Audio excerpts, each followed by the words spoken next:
Hello and welcome to the JR's Gaming Podcast, where we talk about the rise of Nintendo and what this great gaming franchise has in store for us in the future of gaming, and of course, the country from which it was born, Japan. I'm joined by my good friend, Nintendo music producer and temporary co-host Elijah Turp, as our main co-host, Rowan Fern, is currently away. Elijah, how have you been this week? I've been pretty good, yeah. I've been pretty good. Had a very hectic day today. Oh dear. Yeah, we love a good hectic day in two ways. Either it's full of good stuff or bad stuff. What was it? Was it a mix in between, or was it just a yeah, hectic day? a mix of between. Yeah, so I woke up at 7, needed to do Oh. some paperwork that I forgot to do yesterday. Then I Mm-hmm. went down to the shops to buy some stuff that I needed, but it was pouring down with rain. Then Oh I got yeah. back, and then I had to write up a management plan. I was walking around my woods for 4 hours, Oh right, wow. yeah, doing a yearly management plan thing. And Oh, are then you? came back, I had to phone some people. Now we're recording the podcast, and then after this, I have to do an application for a job. Oh So wow. hectic Busy day. man. Yeah, Definition of a busy man, that is. I can't lie. Yeah, you've got a management plan. What's that? Is it like a year, like you management of like what you're doing, like a schedule, or is it? yeah, kind of. It's going around the woodlands, seeing what needs to be done within the next year, at what time of year, and then kind of writing that stuff Okay. down. Yeah, Is that the sort of thing you want to go into then? So like checking if maybe. everything's okay, or I'm still very open to what I'm going to be doing because mm. the application I'm writing for later is for an insurance company. Oh So wow. yeah, I'm doing very different. I've got music, I've got conservation, I've got Mm. any random other thing. So it's kind of I'm still learning what I want to do, but Yeah, yeah, yeah, music will always be there. But exactly. yeah, I agree. I think it's very important though. As starting off as small content creators, yeah, you don't really earn yet, but you're not earning yet. So yeah, you I need a need good job. Yeah, you need a job, of course. So that's what you do. I think everyone starts what this sort of thing as a hobby. That's what I've started. Podcasting is my hobby, and of course, I have a main job. But my main job I currently resigned from because it was getting a bit too stressful. It was working at a cattery, mm. completely different from podcasting. But yeah, I'm a massive animal fan, and I might go into a main job to do with animal conservation. Yeah, Sort sounds of good. Yeah, stuff. yeah. Yeah, that's the sort of thing I want to go into. If not, probably just a waiter. I don't know. Who knows? I mean, I actually am in the exact same position as you, so I'm also submitting application forms to get a job. So yeah, if anyone knows a good job in the UK, hit me up because I'm looking for looking for a job right now. I'm jobless. But yeah, it's a bit hectic for me as well. I've got my college assignments coming up. Just closing off now. Just finished the exams. Mm. So of course I've got that going on. It's always a bit hectic, isn't it, with assignments? You've had to deal with assignments, have you? No, You've well, not. not anymore. No, no. Not anymore. Not Mm. anymore. Yeah, that's the thing because you have to have a deadline, and it goes toward the final mark. Yeah, yeah. If you're, yeah. So yeah, I've been doing that. Also, I've been doing something very exciting to do with the podcast. I've been basically on a podcast course, which was Mm. I thought quite Okay. interesting. So I've been Was that watching online or online. Yep, okay? online. It's free, totally free. Anyone can do this. Basically, how to become a better host, how to become a better podcaster. Because I'm a massive fan of podcasting. It's just talking. I love to talk. I love gaming and stuff, and probably going to start a YouTube channel very soon of my own. Mm. But yeah, I've been doing a course, really helpful. I'll probably link it below if it any help to anybody. I forgot exactly what it's called. It's basically going through a course of videos how to become a better host and stuff. Because I find it quite fun because I think because I use my problem. I've got ADHD, right? Mm. And that is a lot of energy. Like I'm always full of Yeah. energy, and I find that's a positive on the fact of podcasting because I can keep going. I Of can keep course, yeah, going. yeah. It's that's Mm, great for anything like to do with producing as well. If you mm, have that energy and direct like drive to keep going, it's mm. perfect. Yeah, Yeah, it's just some non-stop coffee. work being done. Yeah, So it's just coffee and ADHD, and you go to go for like hours. That's why 10-hour I'm podcast. Yeah, 10-hour podcasts streaming. Yeah, that's why I think streaming is also a massive thing on the horizon for me. Like I could do that. I would yeah, love yeah, to talk definitely. to viewers and you know what, maybe in the future we have been thinking of this, me and Rowan, that we can do a podcast live stream. Of course we can have you and other hosts on and guests, That'd because be I think interesting. Yeah. it will, because at this point I'd like to announce that you are like our second co-host now. Like it's kind of like that. We've got Rowan Fern's the main co-host, and you come on quite a few Wait. times. But see, you could be the second co-host, right? Because I mean, your podcast consists of more than one. But yeah, mainly me and Rowan Fern. But yeah, Rowan Fern is currently away, but hopefully he can come on for a couple of episodes. I want him to come on to join us, hopefully, for an episode before his deadline to come back is during the April period, because the Mario movie is coming out, and I want to hear his thoughts on it. Of course, when it yes, comes out. yes. So, Yeah. I'm hopefully going to go and see it with him, and I'm very excited for the Mario movie, and we'll be talking about a small update on that later on in the podcast. But I have something quite interesting. I've been listening to a few other podcasts and other content creators. Have you heard of something called ChatGPT?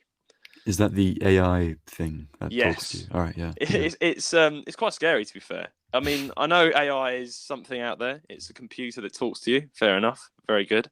But then everyone's been like, oh, I've been listening to these content creators that are like, oh, ChatGPT, it's scarily good. It can do this. It can like analyze everything. It can help you learn a new language. It can like literally. It's amazing. So I went on it, ChatGPT, and I was quite blown away. I asked it to write a rap about me, and it wrote. I forgot to write it down, but it was like a really well written like rap, and did it in like under like a second. Just generated this really good like rap, and it also told me everything about the periodic table and the elements, and explained each one, broke it down in about 5 seconds because it was super fast. It just generated, and it kind of woke me up to realization that it's kind of scary. that people are creating these computers, and they're like, well, you never know, in 50 to 60, maybe 100 years time, if the world doesn't explode, that AI could be taking over. What are your thoughts on AI and all this? I don't know. I think because I see a lot of AI stuff that's genuinely like the deepfake stuff. Some of that is really, really good, but then you see a lot of other deepfake things and AI software that's just really not good. Yeah, not good. It kind of makes you think, hey, AI hasn't taken over the world for a long time. It will probably get to a point where it can get that bad. So hopefully people will realize by that point. We'll probably be old men by that time, but hopefully, yeah. Hopefully in a coffin by the time AI eventually goes right. We are taking over humanity. But yeah, I think most of it is pretty naff, but then the good bits are scary, obviously. Of course, it's just amazing what the human being can do and create, and it's just like got to be careful. Got to be a bit careful. But yeah, I do agree. There are aspects of AI that are a bit just crap, because like I went on this other talking AI app, and it was rubbish. Like it's that kind of relieved my feelings. Yeah, I've tried making music with AI to see if it works, to see if I'm out of business already. But no, it's rubbish. So I'm good. Bad about that at least. Good. I think my thoughts have been put to rest then. I know that AI paintings have been pretty rubbish, because they've been pretty good. I'm gonna say that, but some of it's been a bit, rubbish. It's like you could, from a distance, an AI painting can look really, really good, but then you look close up and things are just weird, disproportionate, and all that. Just rubbish. Yeah. I was like, you're never gonna get. Yeah, I mean, it's just basically, it's just, I don't know. I think it is a bit overrated, to be fair. But then again, I am a bit, I do get a bit scared. But there's no need to be scared. But it's just interesting. For AI art, I think it's. I mean, I know, controversial opinion. I think it's fair to use it if you're a small creator who can't afford a really good artist to draw you something. Obviously, don't release that art as your own. Don't be like, yeah, I drew this. That's completely wrong. But if you want to use it for like a video or like an album cover or something, sure. If you're a small creator, fair enough. You don't have the funds to make a fancy thing, so just do AI. But then just mention it somewhere that, oh yeah, this is AI. Yeah. I think it's completely fair. Yeah. It is, to be fair. But then again, I'm like, well, that's a good thing. I think, as a small content creator, you could do that. I've never ever used it personally for creative use. Oh, really? What have you done? Use it for thumbnails? My newest album. Yeah. Oh, nice. So, let's have a look at that. Oh, okay. Yeah, is it good? Maybe, I don't know. Depends on the opinion, I guess. But I think it's because I was just bored. Right, I was going on Google and everything, trying to look at some AI stuff to see if it's any good or not. And after about like a few hours, I finally got a concept that I was happy with. And then I got an AI to draw it. And then I thought, oh, this would be interesting to get this kind of lifeless piece of art and write music to it and make it, see what would happen. So that's how the album kind of started. Was I kind of went, oh, this could be an interesting idea. I like that. I like that. How you've taken almost like an AI drawing, you've kind of written a piece of music to it. It's almost Yeah. futuristic in a way. That is really quite interesting. Mm. Like I would dig that. I would dig that. I know a lot of people will be Yeah. upset by the fact that like, oh, you're putting artists out of business by using AI art. It's the only time I'm going to use it. I just Yeah. wanted to test it out for a thing. You're just And experimenting. It's yeah, good to yeah, yeah. experiment. Yeah, I think it's important to experiment. Like maybe I'll try this AI art. I mean, Mm. maybe I'm yet to try it. I mean, I've always been a massive designer online. I've always done graphic design, just like a hobby. So, Mm. like doing thumbnails and stuff is like I enjoy doing that. So that's sort of thing. I'm like, nah, AI Right, can't yeah. take that from me. But I with think music, yeah, it's pretty yeah, good. I think another reason I did it because I have no artistic talent whatsoever, so I can't Yeah. draw at all. So Oh, there's yeah. not a chance I could do my own one. So yeah, And you're a busy man. You're managing forests and stuff, so I you've know, got to yeah, be. yeah. IA do that for you. AI. I'm getting it mixed up. I said IA. Dear me. Intelligence artificial. Wrong way around. But yeah. Yeah, yeah. But yeah. I don't think it's going to take over yet. But it's just interesting to see. But yeah, ChatGPT. Go check it out. It's pretty interesting. It can generate all sorts of things in a helpful way as well. Because I helped my friend like learn a new language. Like he was learning German, That's and interesting. Yeah. yeah, and ChatGPT like broke down some of the like pronouns in a way that he didn't understand. Other like things like Duolingo, which in my mind is rubbish. I've Don't. tried Duolingo to learn 3 different languages. It got me nowhere other than like the basic greetings. This is a glass, and it's like the wrong word for a glass. Like, Yeah. Also, it's like, yeah. why are you going to teach me what a book is and an apple is? Like, if I'm going to another country, I want to learn. Like, unless am I really going to go apple shopping? Like, come on. Exactly. Yeah, I mean, unless you're someone who likes apples very much, and all you're going to do is talk about apples, then Yeah. yeah, maybe that's the thing to go. But it is just yeah, I use Duolingo for learning Japanese because that's when I started off. And I was like, you know what, let's go. I was about I don't know 14 years old. Mum was like, this app it can help you learn Japanese. Yeah, you want to learn Japanese? I was like, okay, I'll give it a try.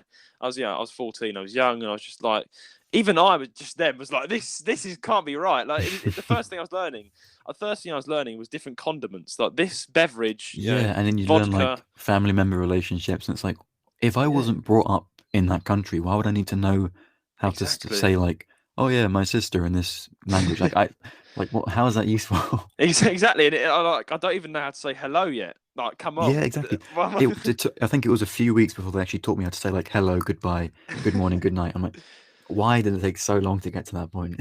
Exactly. Yeah. I don't know. I'm not really a big fan of Duolingo. So for those of you who like it, I'm sorry, but I there's like better the things out memes. I there. like The memes. there was quite a few memes going around a while ago where it was like the Duolingo owl will come and break your kneecaps if you don't do your Spanish Oh, lessons. So that was good. oh yeah. That's good That. fun. Oh bloody hell. That really got my goat. Like I'll be sitting there on a sunny afternoon, just enjoying my life, and then this bloody Notification. notification came up. You've not done your streak. Like the phone's gonna die. You're gonna lose your life. Everything's gonna go wrong if you don't Mm. come. I'm like, shut up. Right, that's it. I'm deleting the app. So Yeah, that's what yeah, happened to me, to be honest. Yeah. just the Deleted it after owl. it kept on bugging me with notifications. Like, I've given Yeah, up on that language, man. Leave me alone. it's the stupid little green owl. It just gets to me. I'm like, well, yeah. I don't know how to explain it. The green owl is just really frustrating. It's enraging, to be fair. Just the email inbox. Like I'm looking for an important email, and there's just the owl. You need to get your streak cut up. Yeah. Oh, but yeah. It's just not the best. It's a bit enraging. Not very fun. But But it's yeah, interesting that ChatGPT can help teach languages. That's good. it is. I've seen it. Therefore, I've yeah. seen it used for like people doing homework and presentations with it. Being like, oh, can you write me a presentation for this? And it will actually like give you a really good foundation, and you just put your own Mm, information in afterwards. So I mean, exactly. obviously, for anyone in school, don't cheat with your things Don't by cheat. using AI. Yeah. But it's if you're running out of time, it might be a good idea. Exactly. You never know. Get that cheeky bit of AI. I mean, AI, the teacher's worst enemy. I mean, it is probably true. Actually, I mean, if you could, the very fact it can write such detailed stuff that comes from nothing but the AI, it can't really copy it. Mm. It can change it if it wants to. But that's the thing though, Yeah. as well as there's obviously always going to be some sort of copyright weirdness because AI doesn't just think it. It looks Mm, online through all of these different things. It has all this information, this kind of mm, library of resources, and then it will try and make something from that. So really, it already has the information from somewhere, which yeah. is I again mean, why AI art is under fire a lot of the time because it's like, oh well, that's someone else's art technically mm, because like a small piece of that might be inspired by it. Like, that's true. for Mm, me, I put my inspirations as photos, like real photos of the Victorian era London. So I can't get attacked by people being like, "That's my art." I'm like, no, it's a picture. Leave it It's a alone. picture. So Yeah, leave it alone. It's yeah, just so it's just a picture done in art style. But anyway, yeah, yeah. copyright is a kind of a weird grey area with AI stuff for the time being, at least in the UK. Yeah, that does make a bit of sense, to be fair, because I mean, you could just say, AI, please generate me a piece on Victorian England in teenage language, in like a teenage. You could like tell it to say it in my sort of way of speaking, so a Yeah, yeah. teenage bit of slang, and then you could like change it up. Like that's what I'm thinking. Probably some naughty student. Don't do this, students. By the way, I'm being very bad, encouraging this. But yeah, you could probably you mean to be fair, if you were me, being a bit a bit rushed night before homework, get it out on the screen, generate it, and then you could change a few words to make it look like it was you. I guess if you don't care about your grades, fine. But if you want a good grade, obviously this AI isn't going to give you a good grade. It'll let you pass, but that's going to be it. So yeah, it won't give you a good grade. That, yeah. Yeah, and I think the teacher will be a bit shocked that Peter, you're producing really masses, big pieces of homework. Like this isn't like you. You're sitting in the back of the classroom just doing nothing and all these lessons, and you produce really good pieces of work. I think there's a bit of something going on there, Peter. Yeah, if your grades suddenly shoot up or shoot down because of AI. Our teacher's going to notice that. So yeah, teachers are going to notice, unfortunately. But yeah, it's interesting. Definitely something I am looking at. A bit of I've got a bit of mixed feelings about it. But who knows? I don't think it's going to be a bit of a problem for a long time anyway, because it's I can't get my bloody phone to work properly. So hopefully it's not going to be any good anytime soon. But yeah, what have we been playing this week? What about you? Let's start with you, Elijah. Have you been in your schedule, managed to fit any bit of gaming in here and there? Or? A little bit here and there, kind of just in the mornings and evenings. I've been playing Ace Attorney. Ace Attorney, nice. Yeah. I've played through them all many times, so I'm playing through the first one again. And even after playing the game like 4 times, I still get stuck on things. So. Oh yeah.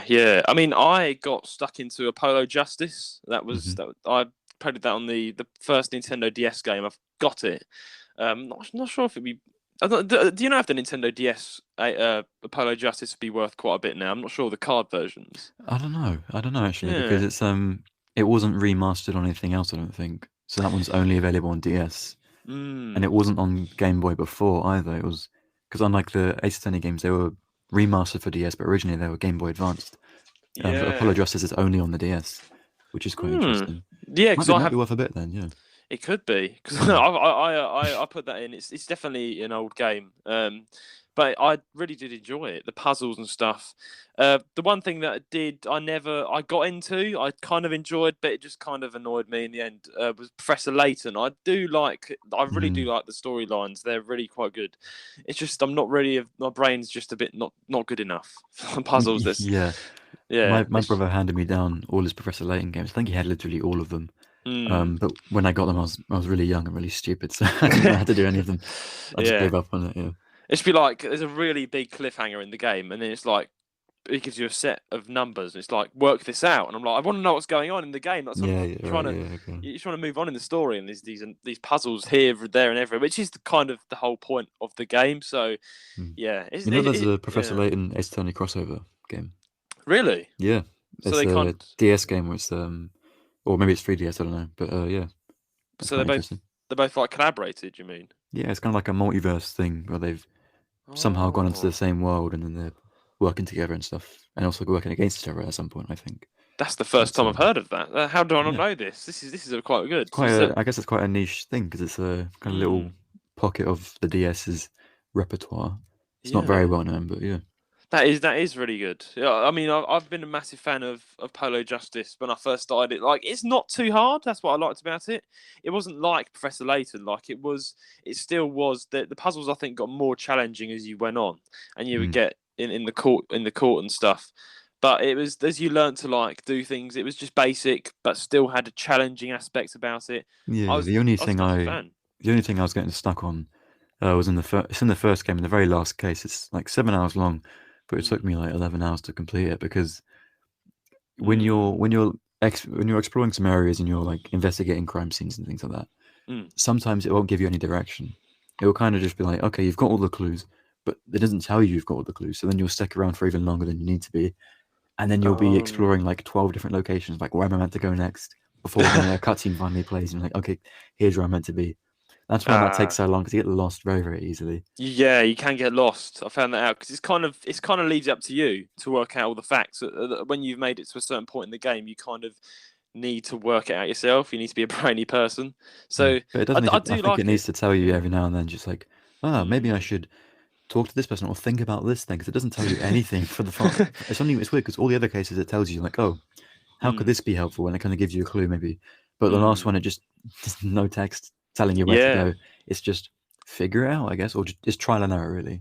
100% agree with you. It is really annoying. I mean, especially with me, because I just get frustrated and give up. I'm afraid. I do admit I do give up quite easily, but I do sometimes try and revisit, and then I eventually get on with. I actually find out what's going on. I can get the clue. I'm like, okay, finally, I've got to the next bit, and then something else happens because then I get lost again. I'm like, oh, I've overlooked something. Those sort of games, they aren't really for me, I would say, but 100%. I've got to say one thing: the music in Apollo Justice. I forgot the game. I can't think of the game. I better find it. But yeah, I'll ask you while I quickly probably have a quick scramble for the game. What do you think of? Have you ever played Apollo Justice first of all? No. Oh, okay, all right, okay, I've watched people play it, but I've never played it mm, myself. okay. Which, as a avid Ace Attorney fan, is probably a crime, to be honest. But That is a crime. I'm very disappointed in you. This. I know. I better send you some of the music tracks, or just look it up No, because it's I lovely. know the music. That's it. Yeah. Yeah, because I've remastered some of the music from that game and the Mm. Phoenix Wright ones before it. Because I fell in love with the music. Mm, The music in the game, I think, was really nice. Like, I actually really like the music. That's the yeah, one yeah, thing I really liked about the game. Like, all the crime scene and court cases aside, the music really did add another level to the game that kind of brought me back to it. yeah. You know? Something interesting was that the first, I think, 5, 6 games, each of them had different composers for each game. Oh, really? Yeah, so it's quite Oh, wow. a different kind of approach, I guess. But from the first game, it kind of laid the foundations, and the rest of them kind of built off of it. But you can all hear in every single game, it has a unique kind of Yeah. musical style, and that's because Yeah. they're a completely different composer, which is It, interesting. Yeah. that is quite interesting. So they use different composers. Mm. Yeah, but it was definitely again. It's like music that needs to be brought back. I really like it, and it's just it is there on YouTube for you guys to see. But yeah, I might have to send you some of these after the podcast. My favourite tracks Yeah, from please. Yeah. Polo Justice and what I like about it. But yeah, 100%. What I've been playing again. I've been working, Elijah, on my Animal Crossing New Leaf Japanese temple. I've been doing Yes, that. yes. Yeah, it's been going well. I've been going to. I've been with some hackers. We've been getting duplicating items from different sets. Yeah, Japanese items, and yeah, I made a start, and it took me about four. No, it didn't take me that long. It took me about 2.5 hours. Funny enough, to get the whole house renovated and do time traveling. Yeah. Unfortunately, because I don't have. Can you do hacks for time traveling in Animal Crossing? I don't know. I don't think you can, because I've tried it. I've Mm. completely hacked myself save files before.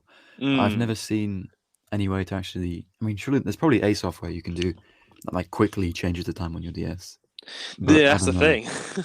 It's a nightmare. You have to go out of the game, save and quit, and then you go back in. Sometimes you make a mistake, and it's Yeah, like, oh. and the Yeah. loading as well takes a while. The reason it took me 2.5 hours because I was playing on my second account, right? And what I was doing was I was going on my first account and I was transferring like about 1 billion bells, in Animal Crossing money currency. It's very hyperinflated. Yeah, about 7 billion bells, putting them all over the floor, and then like going back out, going to my second account, collecting all that, and then of course I No, had it to takes a do while. it Yeah. do it in trips, then put it into the ATM, yeah, Mm. and then I had to go to Nuke, and then I had to like start renovating. Okay, start on this room. Then I had to save the game, change to the next day. Do it, yeah, and it happens each to get each room bigger, and then give the next room. It then put that to its maximum size, and then eventually do the full, the full 100%ed house with the storage, the basement, and it took me Yeah. about 2 hours and a half. It was a nightmare. It was a nightmare. I'd never want to do it again, but it was relieving once I got it all done. And yeah, a terrible amount of weeds grew up in my town because I just Yeah. oh god, yeah. Yeah, I've been there. That sucks. Yeah. It does. So I had to go and like clean it all up. But anyway, yeah, I've been doing that. I've started, and it's now rewarding. Now the rewarding process of filling it and creating it and designing it is my. Yeah. I'm looking forward to it. Yeah, that's good, what I've been doing. Some Animal Crossing. Hopefully, it's been fun for you. Not the long, boring bits, but the actual decorating. Hopefully, The that's been actual fun. decorating has been fun, especially when you have the friends to help you out and help you with Of course, ideas. yeah. That's really fun. But anyway, we are now going to go on to the news of the week, our next segment. And this week, something quite interesting I came across while scrolling through the Nintendo music, not the Nintendo music, what's that? Nintendo news. And I found out a quite interesting, basically, IGN have made up a list of the top 10 Zelda games of all time currently. And I thought this was quite interesting because me and you, bit of fans of Zelda, we've played a bit of Zelda. Not every single game on this list I've played. I don't know about you. Yeah, no, I'm not a massive Zelda fan, but I've played the games, yeah. Not a Zelda otaku. It's like, all right, let's go. But yeah, basically, they've come up with a list going from 1 to 10, and I'm gonna read it out. If we've not played it, we'll be like, we'll move on. But if we have played it, we're gonna see, should it be there? Do we agree with it? So let's start off with number 10, which is the lowest one, but it's still just made it onto the list. Is Legend of Zelda Twilight Princess. Have you had any experience with this game? I've watched people play it, yeah. Yeah, I've not actually. I've got to admit, I've not actually even seen the gameplay, but I've seen, of course, the cover. What's going on there? What's your knowledge of it? I'll put you on the spot. I think if I'm not mistaken, that's the one on the Wii, maybe. I think because it's a 3D kind of weird 3D one. I think that was the one when it first came out. It had this big like Hyrule field or something like that, and really everyone, at the time it was like, wow, massive field to explore. Really, it was just empty. And like looking back at it now, it kind of sucks, but at the time it was great. I think that's the game I'm thinking of. It should be Twilight Princess. Yeah, you're correct. Yeah, it came out on the Wii U, and yeah, its graphics are pretty, not old. Yeah, but yeah, it looks good. It looks like it was in its prime, but it's made it onto the top 10 list. So I'm like, well, okay. I agree with it being at 10. I can see the list. I agree with it being at 10 because it was obviously great for its time, and now it's not bad or anything like that. Yeah, I think it's just kind of overshadowed by some better ones in the series. Yeah, I get that. Yeah, I've not ever really played the old ones. I have played a few, but we've got a few games coming up, thankfully, that I have some good knowledge about. Okay, number 9, Legend of Zelda: Oracle of the Ages, Legend of Zelda: Oracle of the Seasons. This is quite an interesting one. Have you had any delve with that? I have no clue what this is. Is this the one where it's like Pirate Toon Link? I don't know. This was quite funny because it was on the Game Boy Color. Oh, okay. So it's a very old game, very very old game. So you're gonna have. It's going to be going for a lot of money right now. So this game I've never actually played, but of course I've looked at it briefly. I've got it up on the screen in front of me, and it features 8 regular dungeons, and it's got like a massive world to explore in between, right? So you got like 8 dungeons and a world to explore. The graphics are pretty rubbish because it's an old game, but because it's on the Game Boy Color. And it's retro. It's retro. It's a style. It's a style. I mean, when I say rubbish, I'm saying that in terms of today's graphics. But when I say that, I mean it's a great piece of rubbish. Like I love this stuff. I love retro games. Maybe rubbish isn't the right word to use. A bit harsh. But yeah, it's great. It's good. It's cool. The graphics are bad. Like when I say, what would you say? How would you? Old. I guess you just say outdated or whatever. Yeah. Probably better to say that instead of upsetting one of those Zelda fans without meaning to. But yeah, it's a Game Boy Color game. I would say it was definitely popular in its day. Looking at the reviews, because it's online, it's 92% like the game. It's just very old, 2001. So yeah, 100%. I can understand why it's on there. I don't have much clue of the game. I've not played it before, but yeah, okay, it's welcome. And number 8 is just the Legend of Zelda on its own. The original, okay. Right. The original one. Have you had a delve with Have you had a delve in with the original one? Have you got an idea of just the legend? I wasn't born, so. yeah, you weren't. Yeah. What was that, like late 90s? I think. I don't know. Yeah, it was. I've got to say, it was when it really did start off. People started to get into it. I would say. I mean, I've not actually played it. I've not actually played just the Legend of Zelda, the original. But looking it up now, it's just 1986. Wow. Oh, okay, wow. that was older than I thought. Wow. yeah. Have a look. 1986. You can get the ROM for it. Oh, The yeah, of Legend of course, yeah. Zelda. This is kind of the game I think that got everyone interested, right? Because it was, it was like a 64-bit type thing. It had pixels, and you just explored a world. What I've seen of it, I've never actually got my hands on the game, but this was like the prime. This is what everyone liked back in the day when they started it, because it was when you first had Mario come out, Yeah, Super it's kind Mario. of like that arcade era kind of thing. Exactly. So this was like the very start. So it was either going to go completely wrong and never carry on as a series, or it was going to keep on going. That was what The Legend of Zelda, just the normal little pixelated thing, was basically.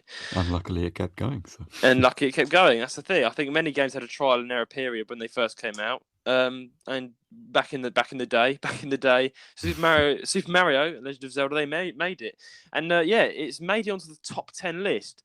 I don't know if it was just put on here because it was probably the most respected. It should be respected. I don't know. I First think one. probably it's more of a nostalgia thing, because if you compare it in actual gameplay, there's Exactly. not much to it. But I guess then arcade games are simple but fun. That's the whole kind of thing, isn't it? I'm trying to think of how many people probably play it today. I mean, you can have a majority, but it's more of something you put on your shelf, isn't it? Yeah, yeah. It's not something you invest your time into, really, is it? It's not. It's probably something you go back to every now and then, but you wouldn't really be like avidly playing it like your other ones. Yeah. Exactly. All right then. Moving on to number 7, but it's made it onto the list. So anyway, it's got to be. It is good. But number 7, Legend of Zelda: A Link Between Worlds. Thankfully, we have both played this. This is my favorite Zelda game. Yeah. I'm very upset it's at number 7. I think it should be number 3 on this list. But why do you think this? What's your views first? Well, I don't want to spoil the list, really. Yeah, of course. I don't know how to say it without. So, A Link Between Worlds is based off of another game. It's basically like a remaster and a redoing of the story, but it's still new. And it's basically just like a better version of that game, but then that game still beats it for nostalgia reasons. Yeah. So it should be like underneath that game, not down at the bottom of the. So should we move on to number 6? Is that the one you're talking about? No. I mean, this should be number 3 because of what number 2 is. Number 2. I can see what you see. We'll get there in a bit, but yeah, Link Between Worlds, a lovely mini game. I can't lie. I was playing it this week. In fact, not as much as I was doing the Temple and Animal Crossing I was designing, but yeah, I've been trying to get through this dungeon. It's like a tower. You know when you used to get the 2 orbs. Yeah. Oh, so at the start of the game still. Okay, yeah. The very start of the game, I know. I'm very rubbish at but I'm still investing into it. I really like it. I've not been bored of it. It's the only I want you to spoil something for me. Yeah, okay. The only downside I've got, right, there's this little pink bunny that gives you all these items. You got to rent them. Is there any time in the game where you actually own your own items? Yes, at one point you can buy items. Oh, phew. It's like, which is much better, yeah. You just die, and it's like, well, these items are all coming off you now. You're gonna have to get them back. And it's just like, no. Yeah, that's quite annoying. Yeah, but that's not anything to put the entire game down. 100%. It's it's got its own sort of style to it. It's not like it's not like a big open world sort of everything's dazzling. It's got its own sort of cute style to it. Yeah, nice like top down 2D kind of, but also at the same time 3D. Exactly. Yeah. It's really good. Very, very just relaxing, I would say. And it's also very brain-boggling. So if you like mind things, you do. I think it gets harder. That's what I've seen from the gameplay. It's a solid puzzle game, definitely. Yeah. Definitely, but the puzzles do get harder from what I've seen on YouTube, and I'm having to conquer that myself. But I like that. I like a bit of a challenge where you have to move around, and it's not just a puzzle like Professor Layton. It's like you're actually moving around and touching things, and like stuff like that. That's what I like about this game. But on to number 6, Legend of Zelda: Link's Awakening. Any views on that? Link's Awakening. I should have views on it, but my mind's going blank. So, all right. So, Legend of Zelda: Link's Awakening was released for the Nintendo Switch, Game Boy. But it was first on the Game Boy, but then it's now on the Nintendo Switch. If you liked the game Legend of Zelda: Link Between Worlds, you probably would like Link's Awakening. Similar gameplay style. So you're looking down on the character. The graphics are slightly better. Oh yeah, so it's one of the original kind of things, isn't it? Exactly, but the Switch has redone it. I believe. Right, okay. I mean, yeah, they remastered it. I think the links up. I believe anyway. But yeah, looking at the Switch version now on my laptop, it looks it's basically, I would say, it's basically Legend of Zelda: Link Between Worlds, but with better graphics. Yeah, That's what I yeah. would say for the Nintendo Switch. It's literally just that. Honestly, it's literally that for the Switch. So I've not got, but I can't give an overall view because I've not played it all through. But yeah, definitely, I can definitely see why it's on the list. It looks like mindfully appealing. Does that make sense? Yeah, Visually yeah, yeah. appealing. Visually appealing. Mm. Uh, this number 5. I do personally think Legend of Zelda, by the way, Link Between Worlds, number 7 should be definitely higher up the list. I do agree with that. Mm. But number 5, middle of the lot, Legend of Zelda: The Wind Maker.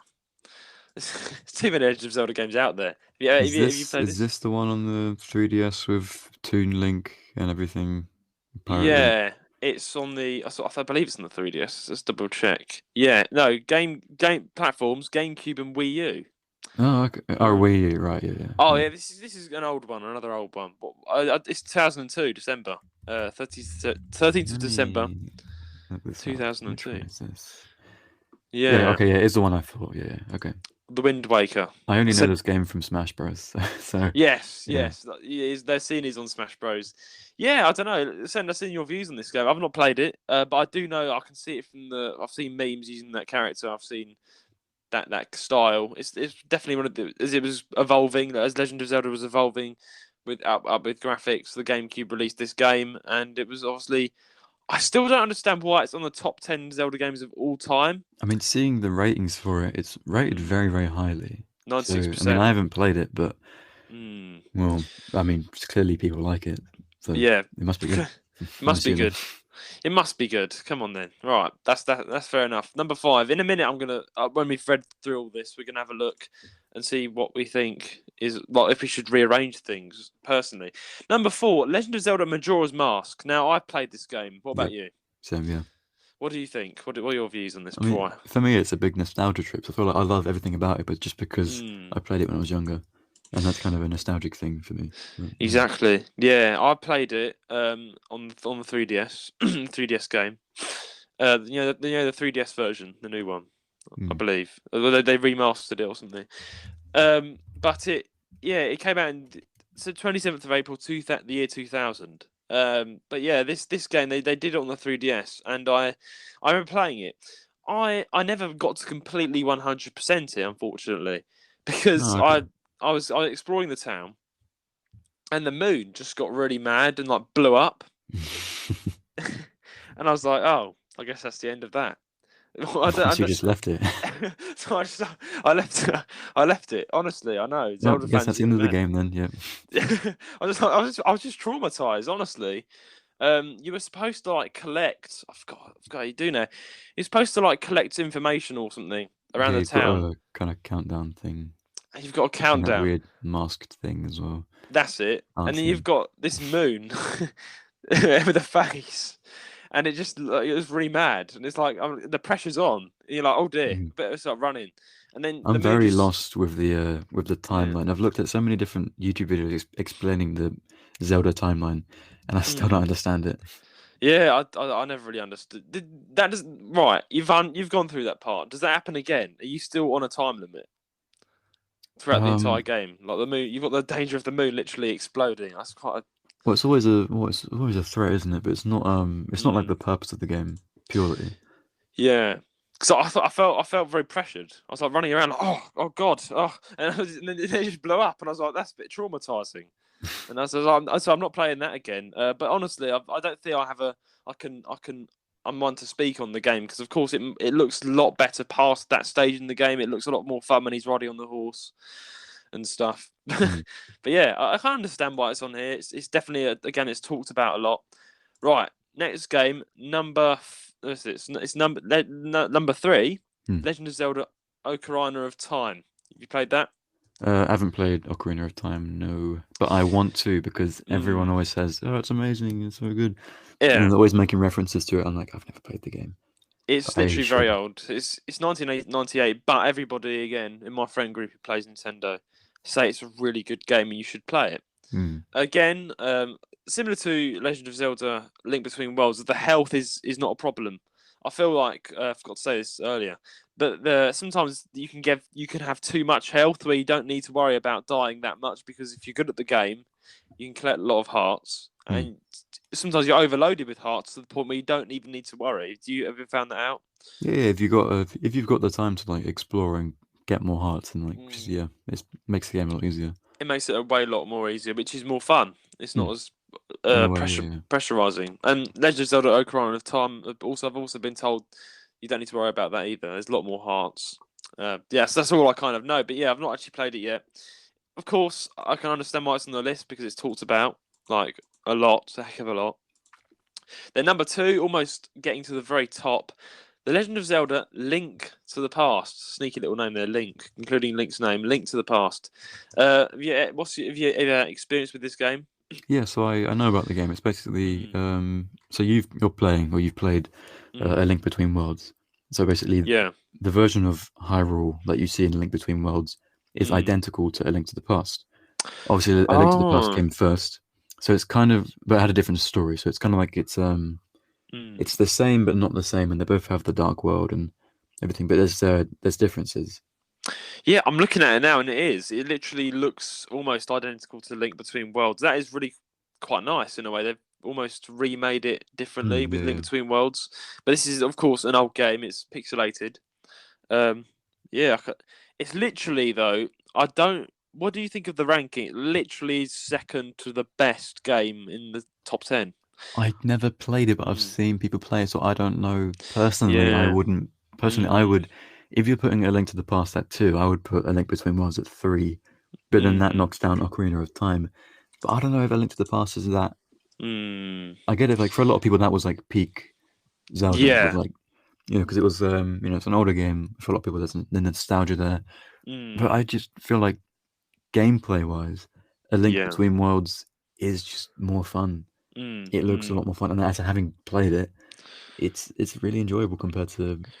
the original, I suppose. I would agree with you. I had this thing where I'd sit down and play Pokemon Yellow, right? And I was like, I can't.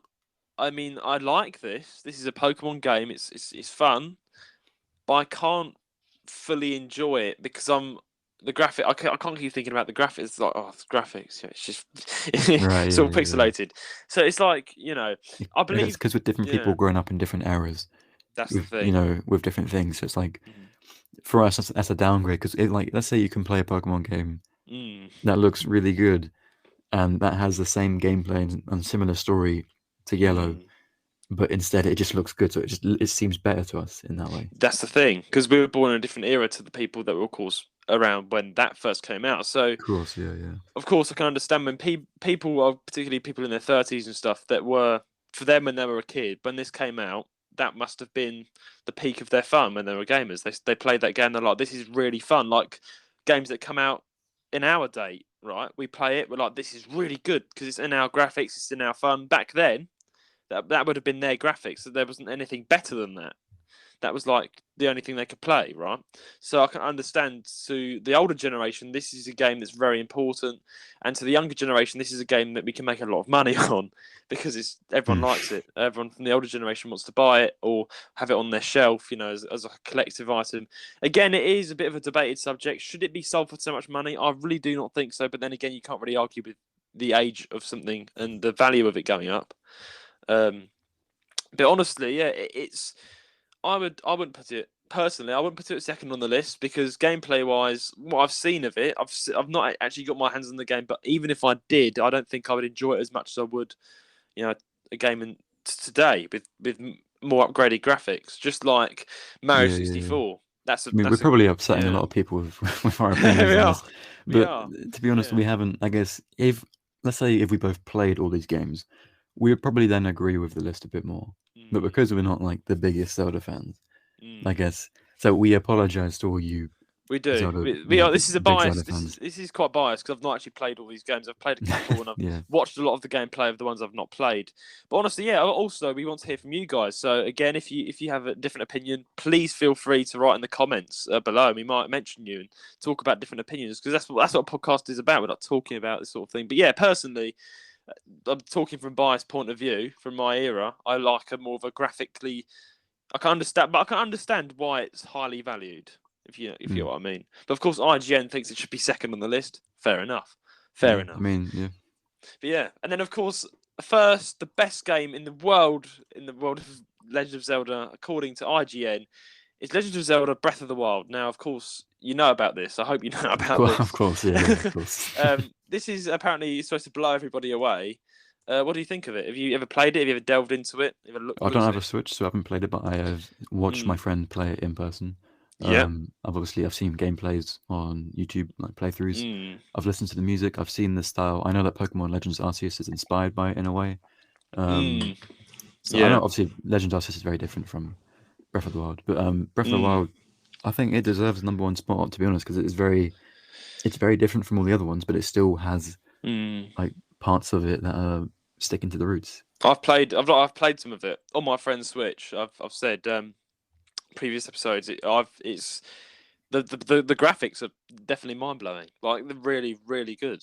And I can understand. Again, this is quite a good example to say in our era, right? This is the game that we're gonna have a lot of nostalgia attached to when we were much older because this is what we played and it came out in our day.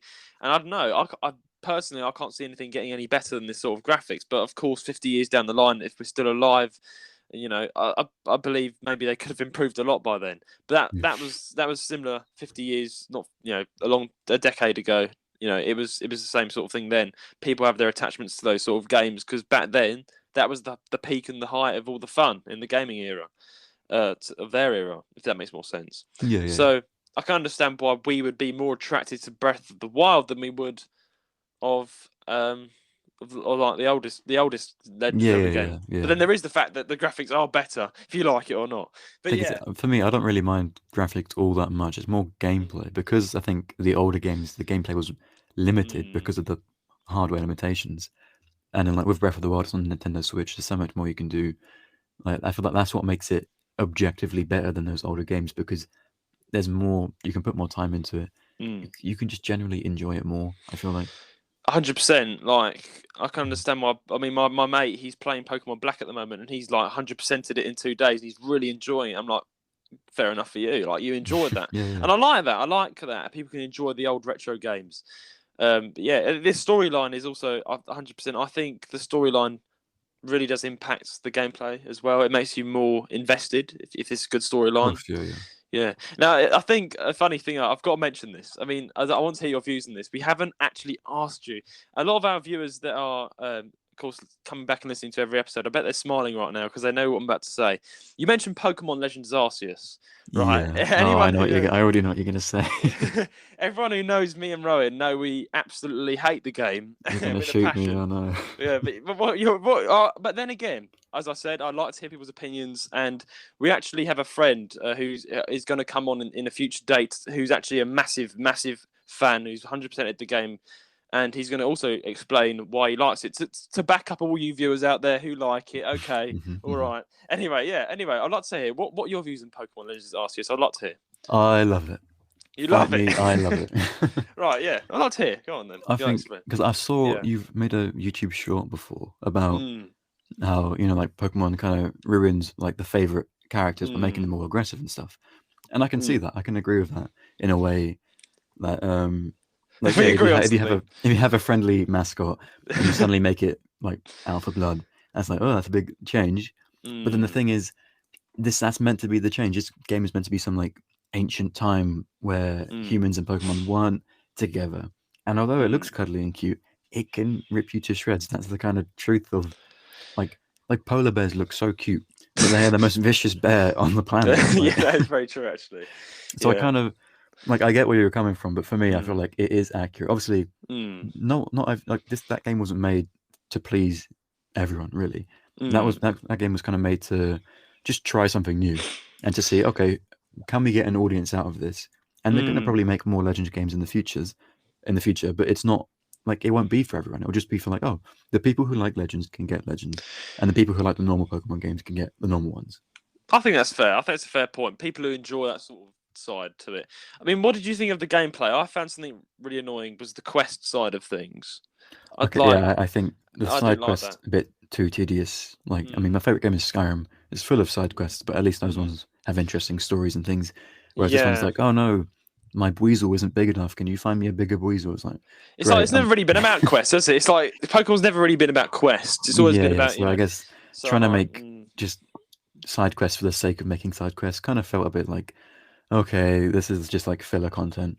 Yeah, But you appreciate it, but yeah, you can agree on some Yeah. things that weren't exactly good. Yeah, I'm a massive hater of the game, unfortunately.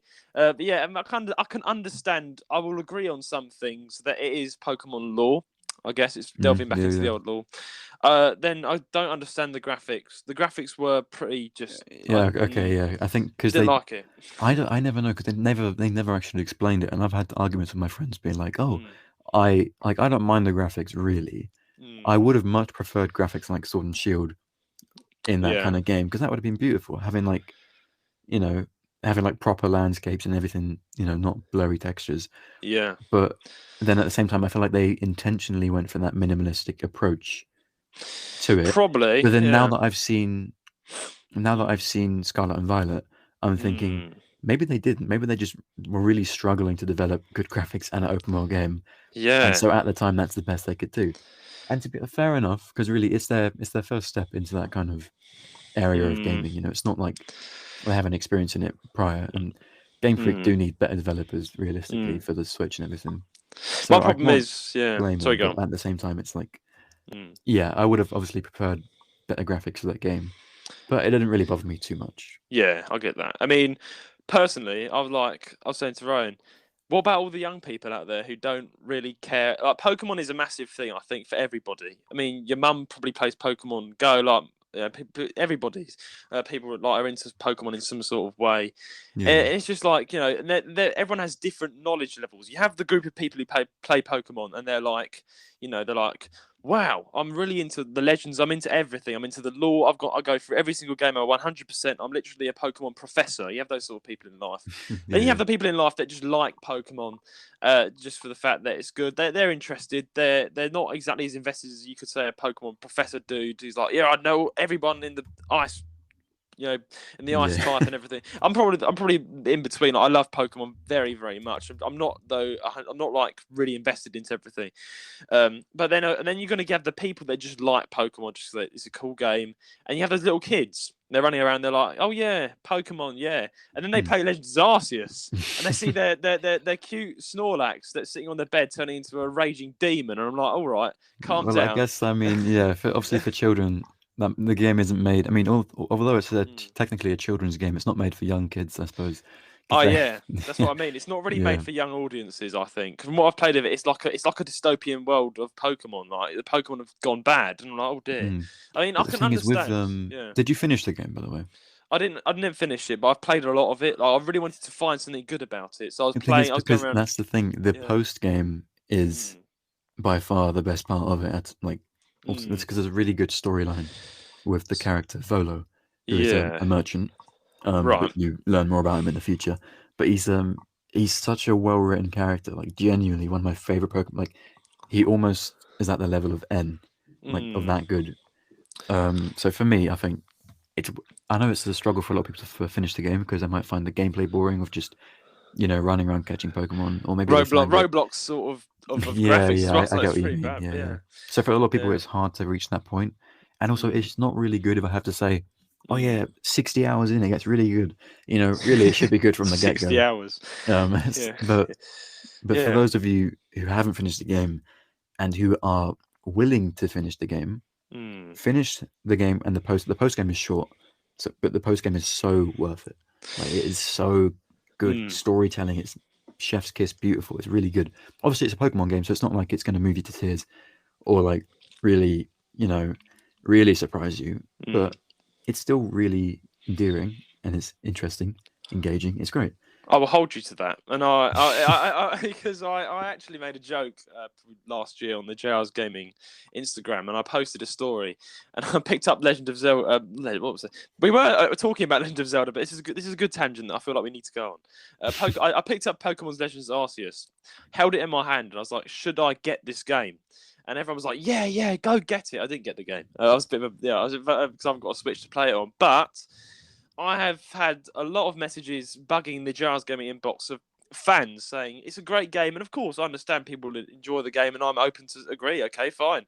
It's just my opinion. I don't really like it, but I'm going to get the game, and I'm hoping to do a series. I've not spoken about this yet, but I'm going to do a series with Rowan on Twitch, hopefully in the future, where I'm going to play Pokemon Legends Arceus, and I'm going to 100% it, hopefully, and I'm going to see if my view has changed or not, because I do understand it is an important game to most Pokemon fans, and then again, there are Pokemon fans that are really disappointed. Myself, there are aspects. I think because it's a spin-off game.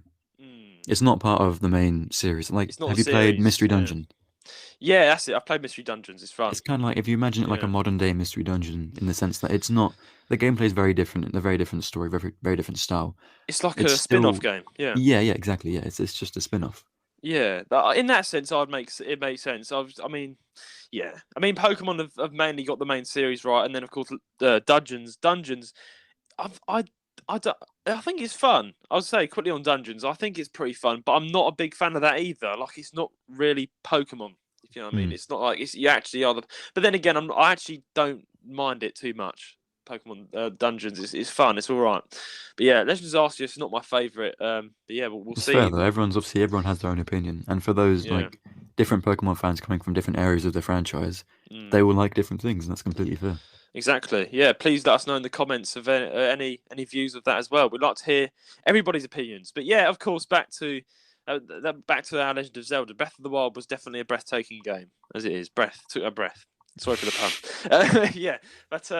It was fun, and I'm looking forward to also hopefully completing that game as well. It looks really fun. And then, what are your views on the next one coming out? Tears of the Kingdom. I don't know.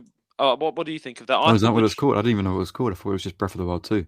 Yeah, Tears of the Kingdom. The trailer, the trailer was not what I expected. Okay, I want to have my opinion.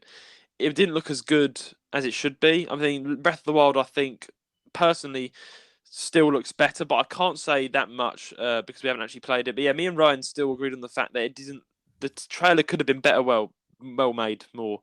It could have been made better. That's what I think. Somehow didn't even know there was a trailer.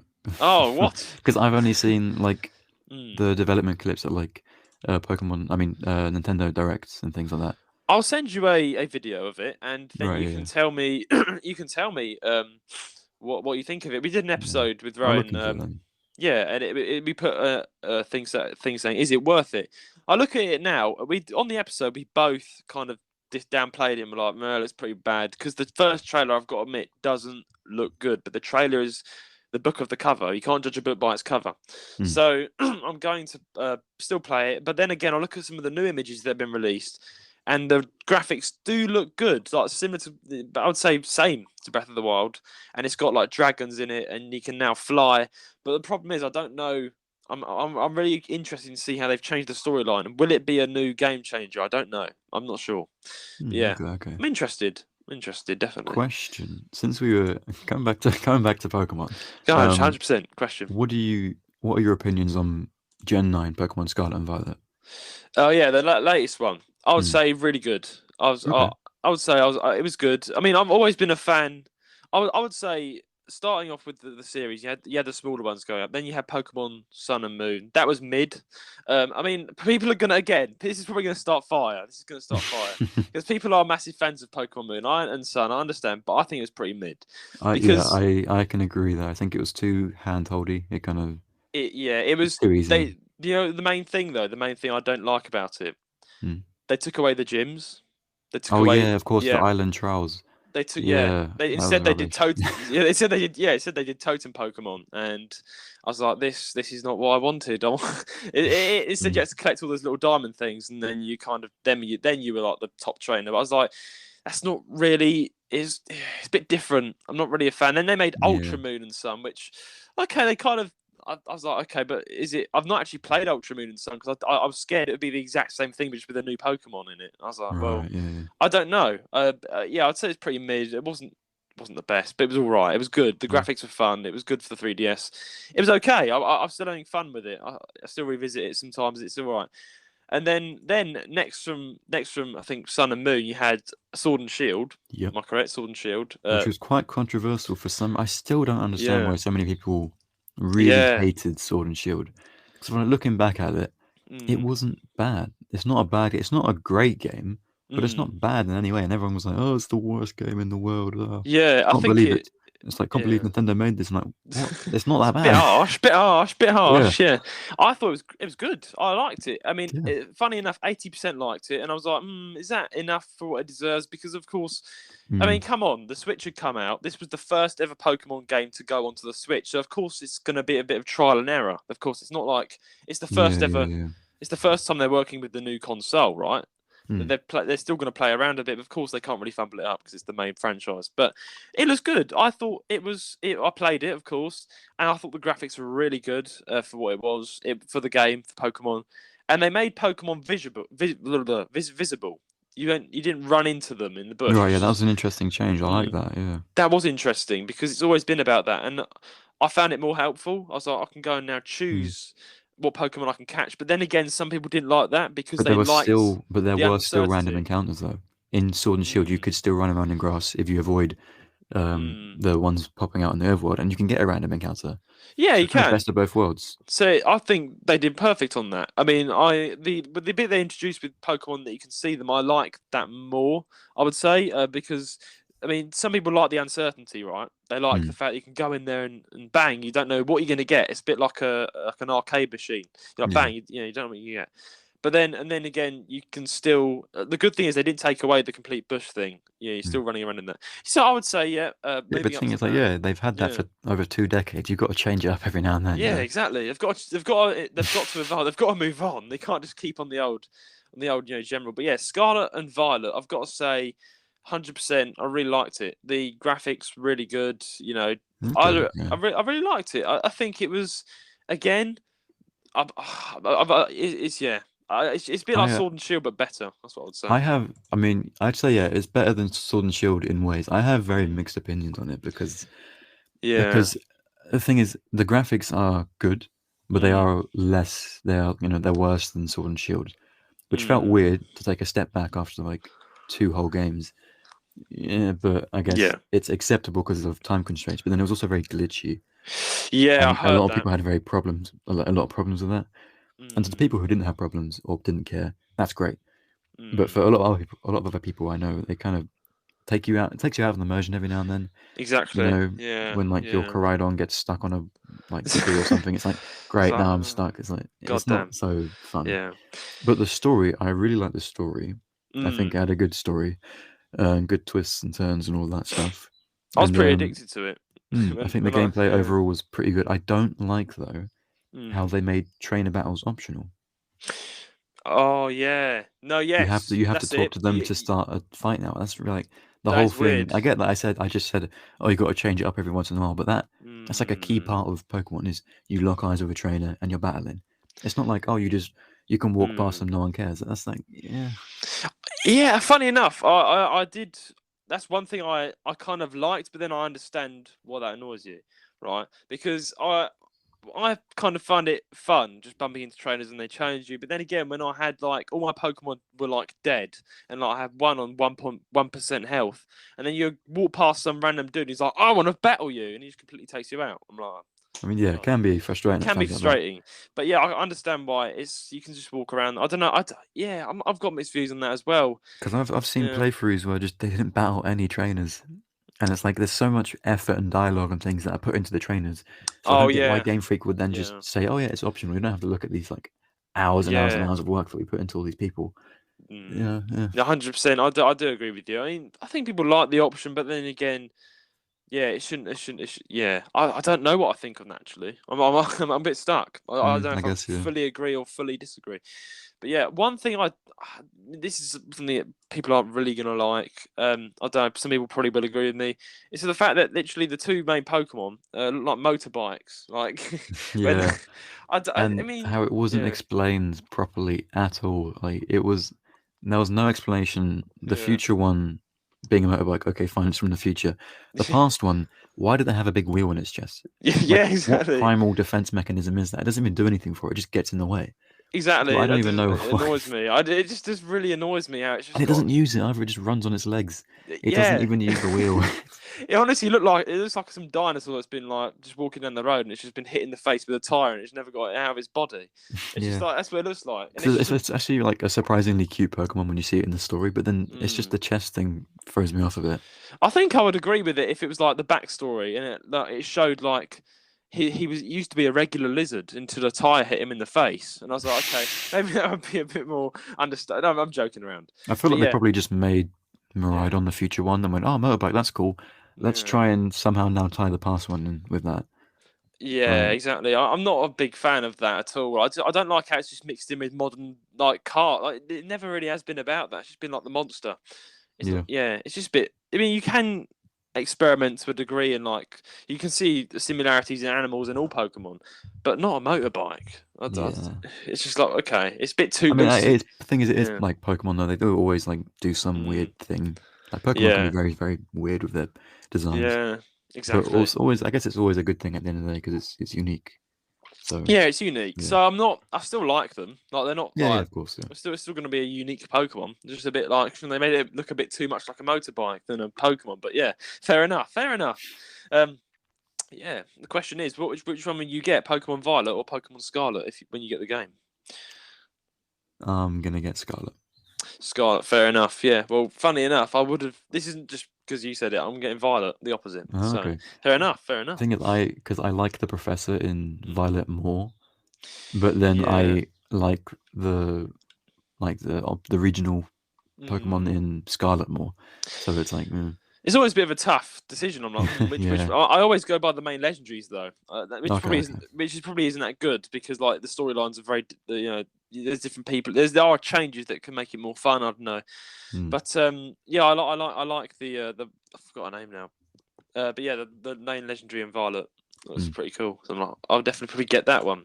But yeah, my views are it's good and it's got its like every game, it's got its downsides that I don't like that everyone's gonna find and not like as well. So yeah, yeah, you Yeah, agree? yeah, yeah. I agree. Yeah, it's It's a, it's, good. it's definitely a good game. Definitely, it's I Yeah, wouldn't say it's the best in my opinion. That's just my opinion, yeah, but yeah, it's still good. I still see it as a game.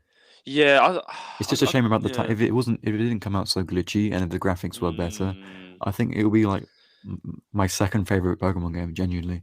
exactly. Take the But glitches out of it, yeah, but then it's just yeah. because of all the time constraints, it kind of really just took away from the Mm. experience for a lot of people. But yeah, Do you oh think well. they could do an update where they make it more better without the glitches? Well, they have been patching a few things, but it's not. Mm.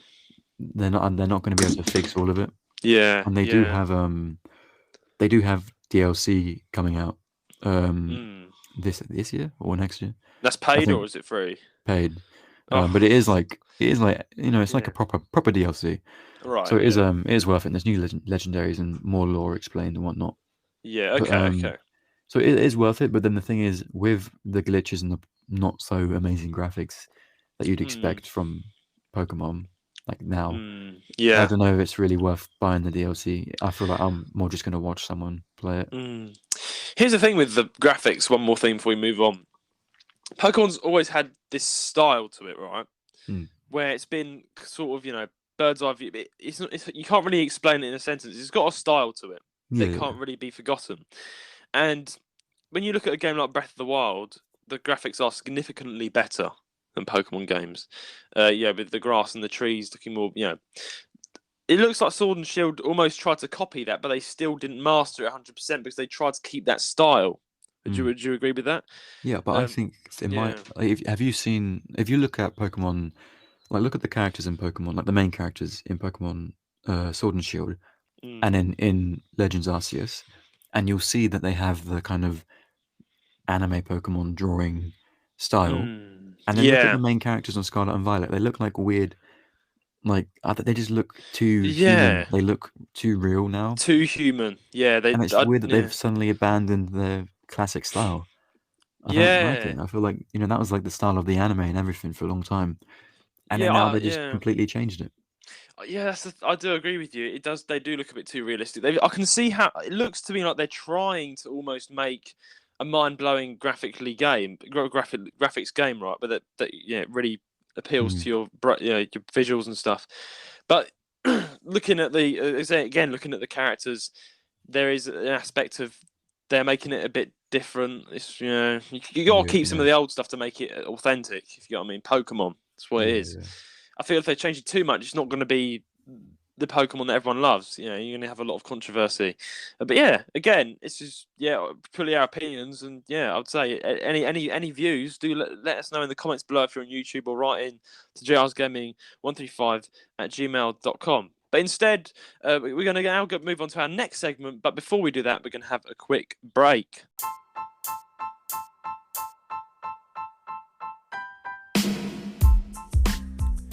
Hello and welcome to the JR's Gaming Podcast. I am Judah Terry, the host of this podcast, and if you are a regular listener to this podcast, you would know that me and Rowan both love hearing feedback from our listeners. Each week at the end of each episode, we have a great time reading out emails that are sent in to us. We read out and answer your questions, comments, and even complaints. So if you have something to say to us, do get in touch and write in an email to jrsgaming135@gmail.com.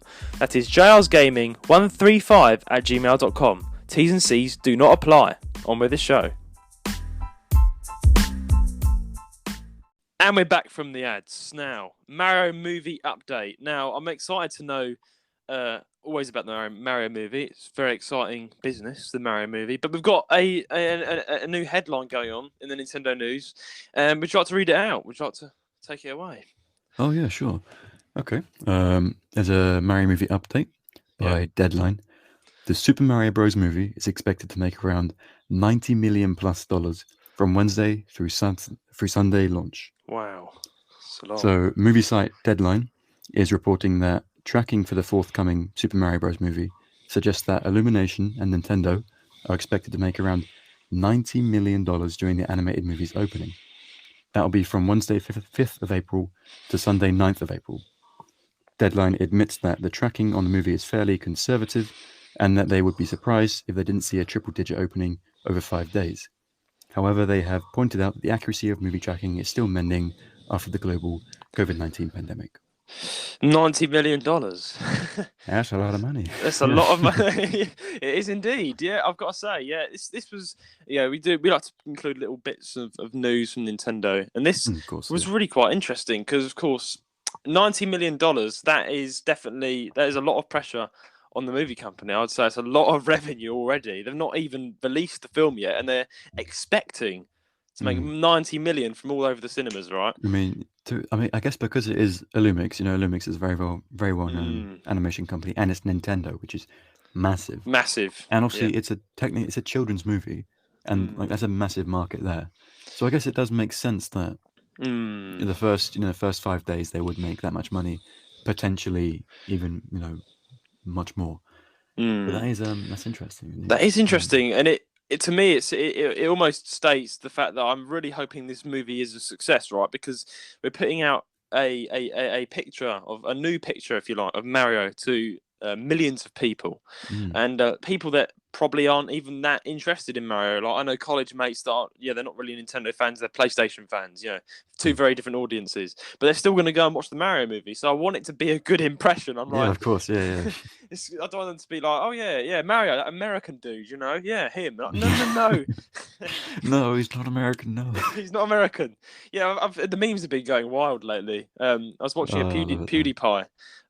Good old bit of PewDiePie. I was watching the latest video. He's doing some video with this guy called Joey, the anime man. Yes, yeah. He was eating candy, right? Yeah, he was eating candy. He was eating like all the Japanese candies. That was it. And they were like, they saw this picture of Mario on the sweet packet. It was like, oh look, it's Chris Pratt. Yeah, I know. It's even starting to get on the memes like, oh, it's Chris Pratt, not Mario, because it's a great meme though. It is a great meme because it literally is just Chris Pratt just talking normally. I mean, I'm just taking the piss out of Chris Pratt, just lovingly, because I like Chris Pratt. Lovely actor. No hate. Again, I think we said last week. He'll do hate. He'll do a great job. He'll do a great job. It's not what we were expecting, but he'll do a great job. It's fine. Yeah, exactly. I think that's what I'm hoping, that he pulls it off still. Again, sort of repeating what I said last time. But yeah, even though I'm starting to think now, even though it wasn't Italian, I think we can still appreciate it and enjoy it, hopefully, because the rest of the voice actors are on point. You've got Jack Black as Bowser. 100%. He mastered the voice really, really well. And then you've got, Charlie Day as it's all really good, I'd say. I think everyone actually like fits. Other than, I mean, again, sorry, Chris Pratt. Other than Chris Pratt, I think everyone fits their roles well. I think they all actually know what they have a good sound for the character that we would expect. Yeah, 100%. This is what I said before, I think in a previous episode. I'm not sure if Nintendo were just looking at, of course, they looked at the movie. They're like, it's going to be a big movie, but we could make it bigger if we used big people. They definitely just went, we have a big budget. Let's just get famous people to make the thing. Because they could have easily gotten Charlie Day to do actual Mario. They could have gotten just not so well-known voice actors who are just really good. Not actual like proper actors, but voice actors. They could have done it, and but I guess obviously it makes it much more popular by using big names. So 100%. Like I've just noticed, honestly, I think it's more of a money grabbing sort of thing to get those big actors, and it is kind of smart on Nintendo's part. But then again, you've got to really be smart and be like, hang on a second, but is that really the character? And of course, they've managed to pull it off with everybody else. But again, I'm sorry, Chris Pratt, you're a great actor. Guardians of the Galaxy, Jurassic World, 100%. But then you've got Mario. Yeah. It's fine. It's fine. Don't worry, Chris Pratt. But yeah. I mean, this $90 million. I'm just raising the pressure. I think I'm hoping it's going to be a good movie. Let's hope they smash it out of the park and do more than that. 100%. So you're gonna watch it on your TV at home, or you're gonna go out, big style and watch it in the cinema with your friends? I'm gonna illegally stream it online. No, I'm not. I'll probably go to cinema. Yeah. Yeah, perfect. Yeah, I mean, even if I had the choice to illegally stream it on, I'd probably see it on cinema. Do it justice.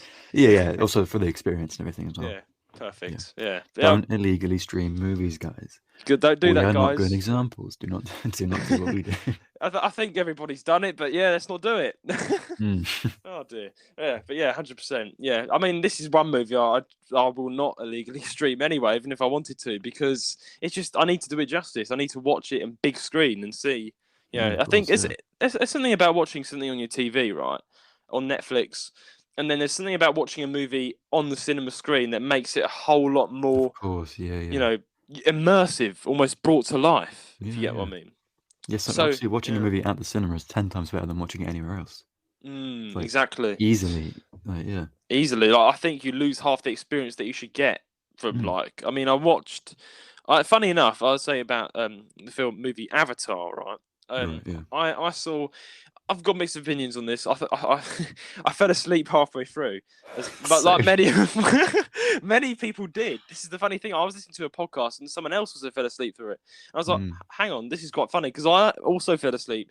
It's just it was all right. I don't know. Have you seen the film Avatar? I don't want to spoil it. Yeah. I mean, I've seen it. Yeah, it's not. I was hoping. Yeah, exactly. I mean, it was good and bad. I mean, this didn't need to make it so long. That's what I'm saying. But anyway, I could sit through the Lord of the Rings and happily be awake at the end of it. It's just Avatar was just, for me, really uninteresting. It was I think the storyline was alright, but they took too long. It was just way too long. 3 hours. Probably an hour of dramatic pauses in there. To be honest. Yeah, exactly. To be fair, not my favourite. But my point is, I watched it on just the TV, normal, and I was like, then I saw it again with a friend on the cinema, and my point is, even though it wasn't the best film, I still got an experience that I didn't get. I can enjoy it a bit more actually in the cinema, and I would probably just sleep. But it was definitely. But yeah, my point still stands. Go and support the movie. Go watch it in cinemas. But yeah. Anyway, on to our next segment. Take it away, Elijah. We've got our new segment, which is Nintendo Music of the Week. What have we got this week? Oh yeah, of course. So today I have chosen Lorule's main theme from Legend of Zelda: A Link Between Worlds, which we were talking about earlier. Yeah, we were. Yeah. So Lorule, for those of you who don't know, is the other world in A Link Between Worlds that kind of rivals Hyrule. So it's the bad one. Is it? Yeah. the bad one, basically, the evil, the dark one, whatever. The evil one. Yeah, so really I'm just going to talk about how, in my opinion, this theme is actually better than Hyrule's usual overworld theme, and just why I love it, I guess. So, I think, so obviously, I think everyone here knows the original, the classic, the You know, the original Yeah, Zelda thing. the very original Um, one. Yeah. yeah, but the Lorule main theme is different. It's Mm. like a dun dun dun dun dun. It's got a pulse to it. It's got a rhythm. It feels a bit like weirdly Latin, and I like that a lot because I'm really into Latin music. Mm. Because with the guitar almost being a flamenco thing Right. in the back, and then you've got all this percussion, and also you've got a really really nice violin melody line, and it's just a Mm. single violin, and it's Was. perfect. Mm, It is lovely. And then in the background you have strings, which every now and then accent. I wanted to talk about something that non-musicians may not know, or Mm. anyone with basic rhythm theory knowledge may know. But for the second, for like the B section of the song, there's what is it? It's like it goes bum bum ba ba da bum, with the strings in the background, and that's Yeah. going on to kind of support everything.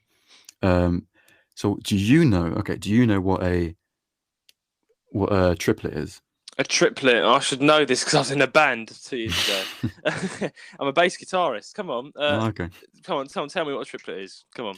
Yeah, so it's a type of tablet that allows you to play 3 notes in the time of 2 notes. Right. Yeah. So an example would be, let's say you've got 1, 2, 3, 4, 1 triplet, 2 triplet, 3 triplet, 4 triplet. So You three, see, three, it's in three. groups of Yeah. threes. Yeah. Yeah.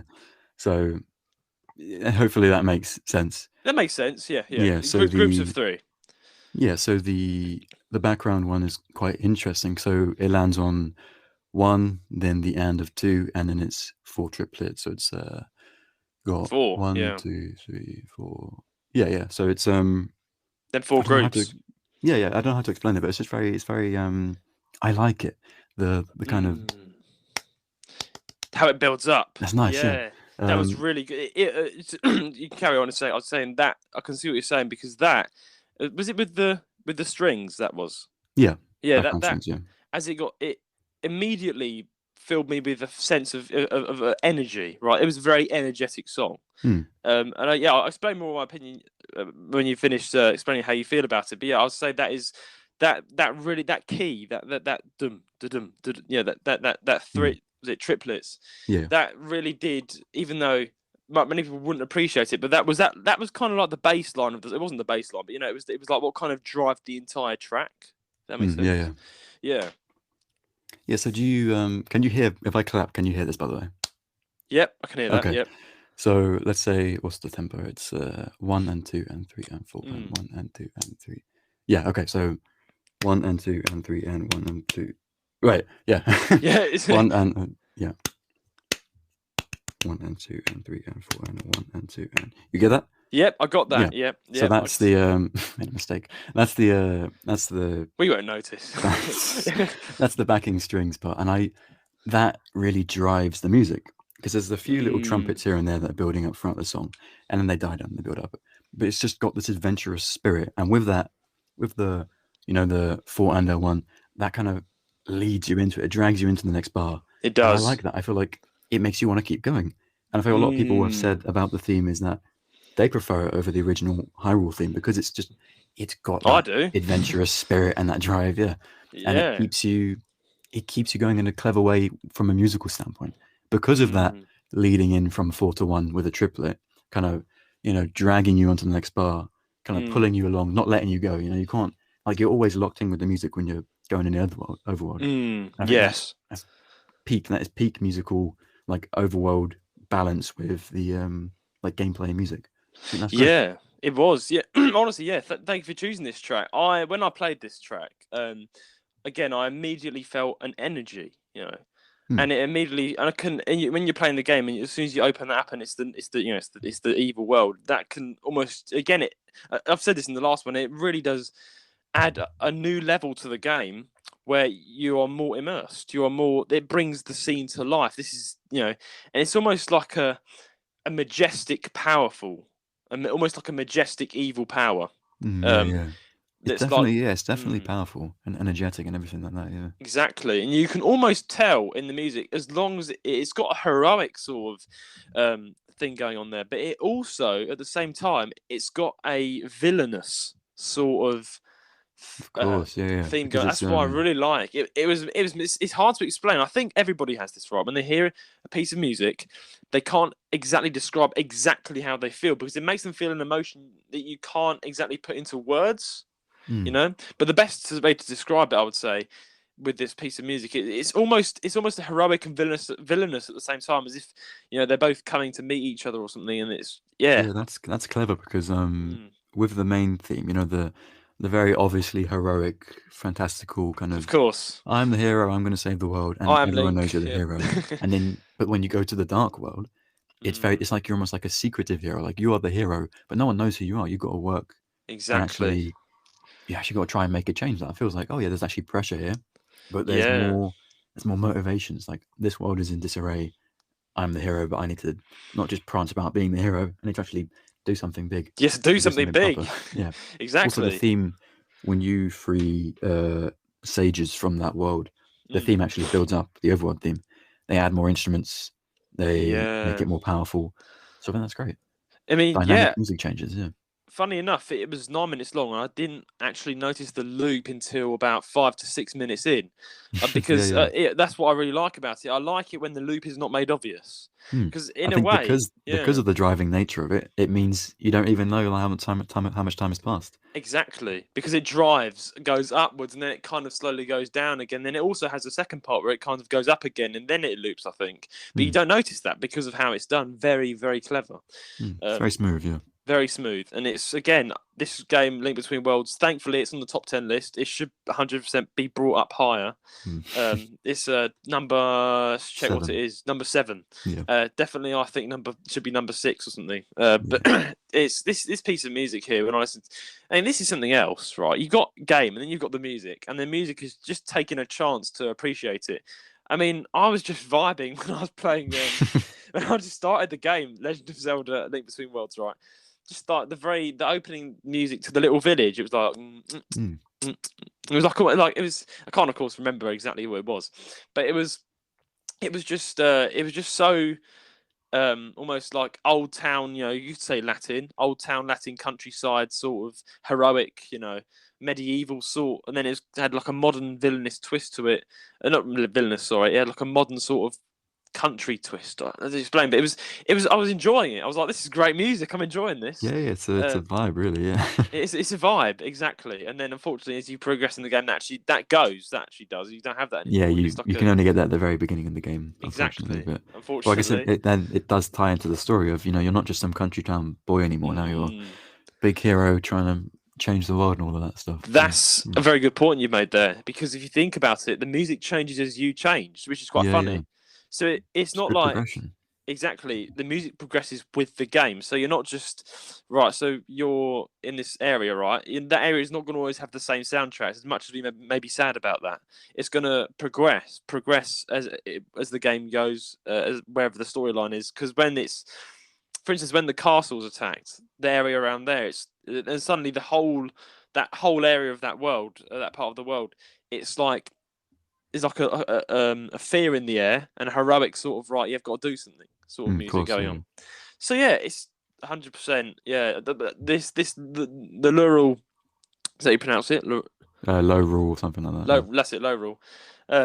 Theme, yeah, 100%. I'm going to link it in the description like I did with the last segment, so you can go and check it out and appreciate it for what it actually sounds like. If you've not heard it already, if you've not got to that stage in the game, you will definitely be blown away, I think. This is definitely, again, bringing out the producers that put their hard-earned work into this, the musicians put their hard-earned work, into this. Definitely brings it out again by listening to it again today.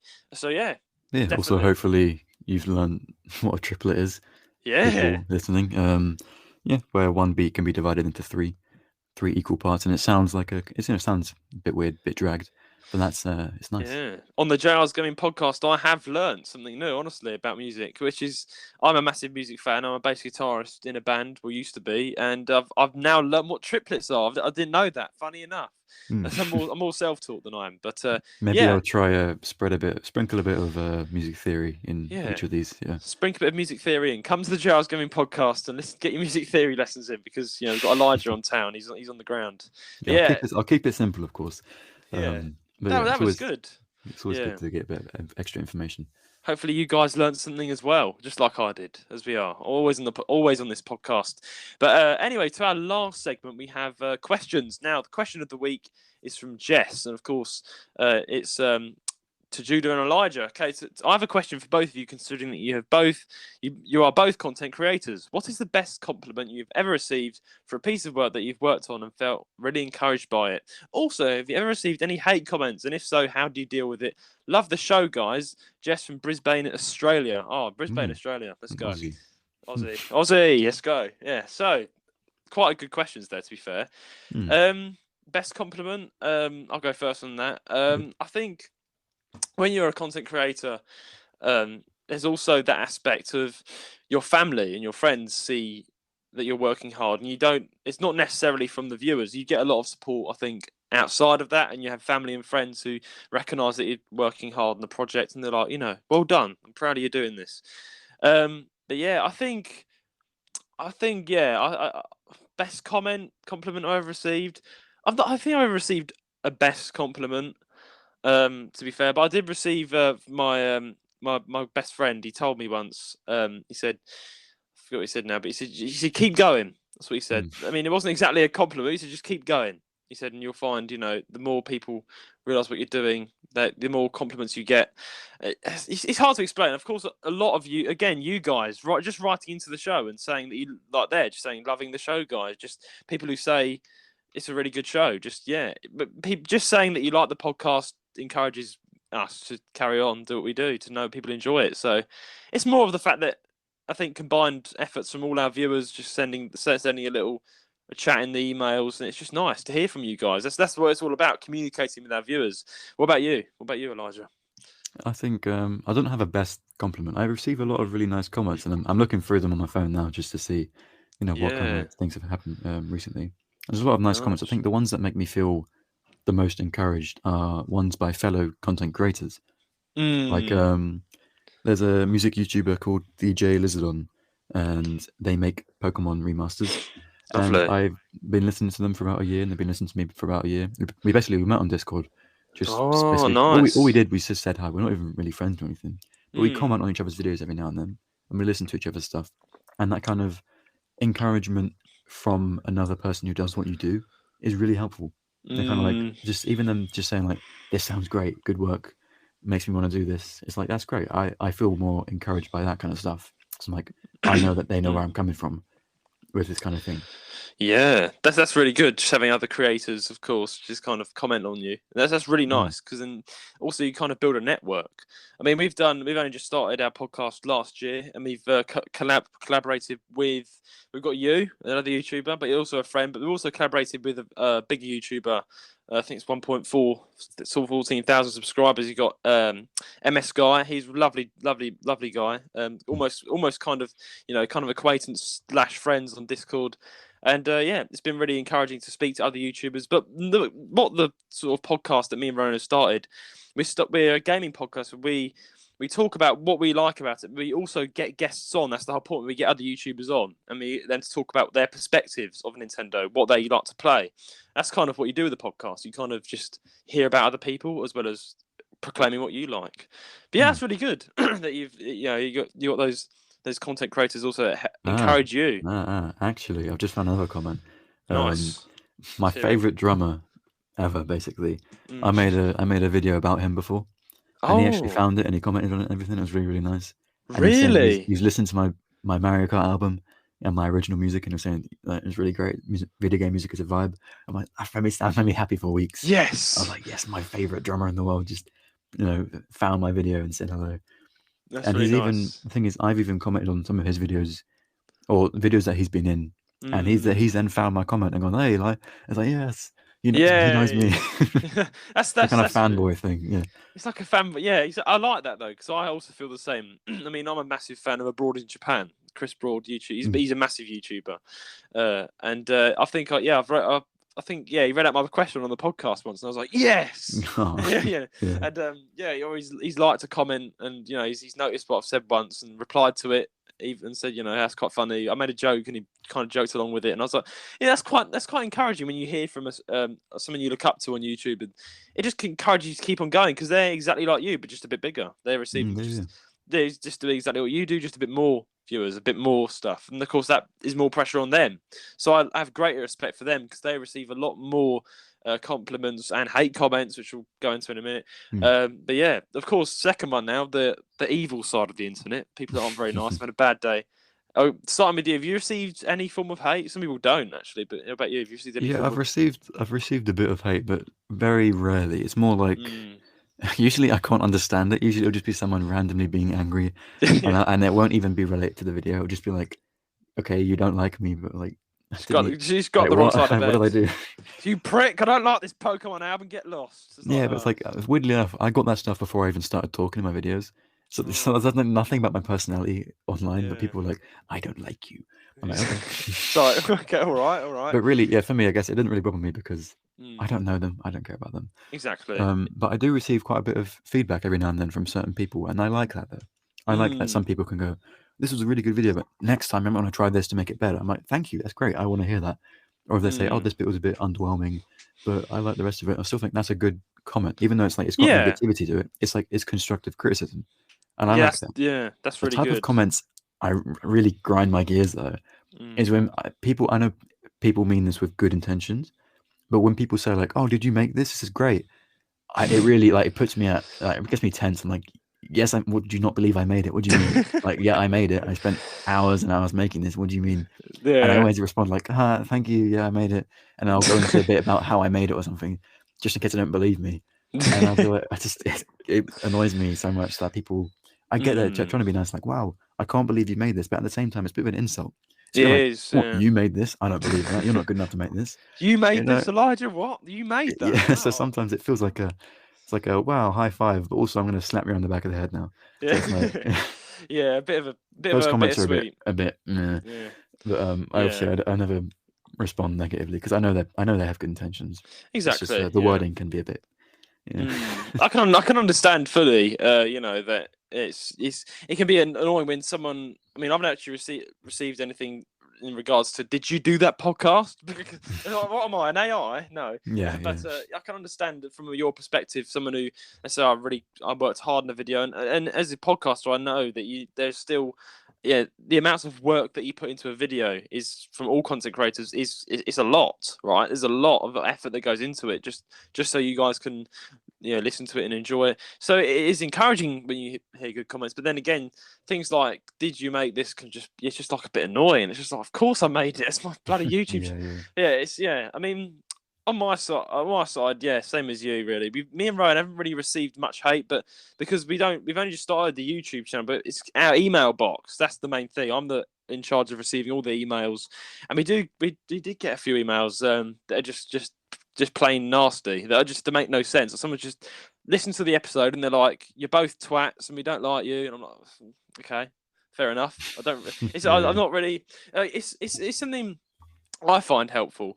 It's just like have a laugh about it sometimes. Just laugh at how stupid this person's being because they're just writing in and they're also, not. For anyone like in school who's like, if you've got like a bully who's really like always picking on you, laugh in their face, laugh it off, and see what they want. They'll be so confused, and they'll probably leave you alone if you keep just laughing whenever they make fun of you. Just laugh, be like, "That's really funny, good joke, man."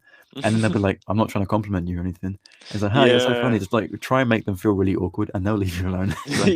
I actually, correct. I mean, I struggled with bullying when I was in younger and back and going through school, and I found out you kind of find ways to not deal with it. And I've not really struggled that much anymore, really. But as soon as I kind of found out the technique, is just to laugh, and then they can become your mates as well, almost. It's just like sometimes there's got some really nasty people that they just want to be rude, but if you don't let it get to you, then they will stop. It's just I mean, it's just one thing with content creators. You're always going to receive hate, and the more viewers you get, the more haters you're going to get. It's how it goes. Tough life, So I think for another way, dislikes on videos. Sometimes a dislike. I know, obviously, dislikes are completely fair, but sometimes it can be a bit disheartening if they don't leave a comment because I've received dislikes but then had someone comment like, I dislike the video, but this is why. I'm like, yeah, that's completely fair. Yeah. Thanks for letting me know. Like, I'll try and, try something like to improve it in the future. But then sometimes I'll just do a video and then there could be no comments and it'll just be like a weird amount of dislikes. And I think, Yeah, what it's not part very of this video nice. wasn't liked? Or like, I don't know. Particularly with It's usually obviously the big videos because those are the ones that get views. I mean, the thing is, a lot of the time people like they might not like Ace Attorney or know what it is, and they might just get recommended my album on YouTube and they'd be like, I don't want to listen to this, so they'll dislike it to get it off their YouTube thing, and that's fair. But yeah. I guess sometimes it is helpful to actually know if you've done something Yeah. wrong, or if Even it's just so, random yeah. things. Yeah. Even so, it is. I can see it upsetting because you worked hard on that video. It's just like bang, dislike. Look, if you think about it, just calculate the time it took you to make that track. Produce all the music, test it all out. Go through it all again, then publish it. All that sort of stuff, and then it takes what, half a second for someone to just go beep. No, I don't like that. It's just a bit like Yeah. I think I mean, usually it's fine on YouTube. Actually, I have a page on MuseScore, which is a musical transcription service where I make sheet music for people. So I made a bass transcription for a Pokemon track before, and nice. within minutes of it being uploaded, someone immediately rated it 0 stars, and that What? pushes it down. It pushes it down. It's all And I right, was just- mate. Calm down. And I was just thinking, Yeah. like, Yeah. what you didn't? You probably it was just released. You probably didn't even listen to it yet. Yeah. It's like, so how did you even? Because they weren't following me. I'm like, how did you even find me that quickly? Yeah. This is like, I don't like this. Maybe it's AI. Maybe it's AI. It could be. Yeah, to be honest, there are so many bots online nowadays that you never know. Yeah. Like, I feel like I've had quite a few bots actually comment on my videos with Oh, like random really? things. Yeah, because I've had some, which is weird. I'm a small channel, but I feel like I've taken them down because my first Ace Attorney album, I got loads of bots with like very generic names, like just real life generic names, but they'd be commenting like the randomest thing in other languages. Sharon Taylor. Yeah, whatever. Yeah, random names. Yeah. Jess from Brisbane. Yeah. Jess from Brisbane. You're definitely on AI. I'm really sorry. Yeah. But yeah, the bots are confusing on YouTube because sometimes I can't trust a comment, because sometimes a comment, it might just be that someone's doesn't have good English and they just put like a weirdly written comment. But I always try and respond to them, see if they get a response back to my response. To then see if they're actually a bot or not. But I usually I don't always get responses to my replies on YouTube, so I'm always kind of half considering, like, are you a bot? Should I block you from my channel? Or are you a person, but you comment a lot, but then the bots comment a lot? I don't know. It's like one of those. Yeah. Yeah, I mean, I think for the most part, I don't have many bots, but yeah. Bots are a problem. I mean, for instance, Ryan Fern, our co-host, he recently did a live stream, I think a few days ago, he was doing a gaming live stream on YouTube, and he got quite a few viewers from the start when he started it, and they weren't commenting. It was just like, what? Hello, everybody, show me some love, and it's like just zero, nothing. It's like, well, I think they're probably bots. I mean, I don't want to judge, but it's really shy people. I don't know, but it's just and then eventually, as the stream goes on, you get people that actually join for real and actually write. But bots are so annoying. Like on Twitch as well, it's really bad. Like you get a lot. It messes with your numbers as well, because on YouTube, the more watch time you have, the more likely your videos are going to get recommended. A lot of the time, a bot will just watch your video for all of like 5 seconds, basically, either leave a weird comment or just like or dislike a video and then be gone. But that really affects your watch time negatively. It does. Then, like, it brings down your average watch time so much. And then it could be like, let's say I upload a 40-minute video. Some people could listen to like 20 minutes of it, and a bot could listen to 5 seconds of it, and it will bring it down to like 15 minutes average or something like that. And it's it messes with the algorithm. It affects it.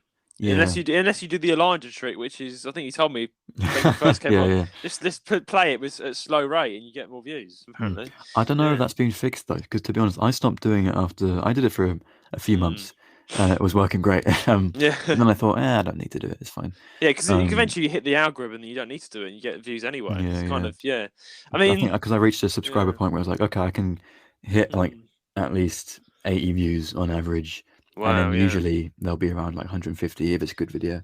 Yeah, funny, or isn't if it? it goes Yeah, viral, even worse. exactly. I tried it, funny enough, with one, and Mm. it just got average. I think it got 29 views. I was like, okay, but then I never did it again, and then our latest videos are getting 234. Big ones, like Yeah, fairly big.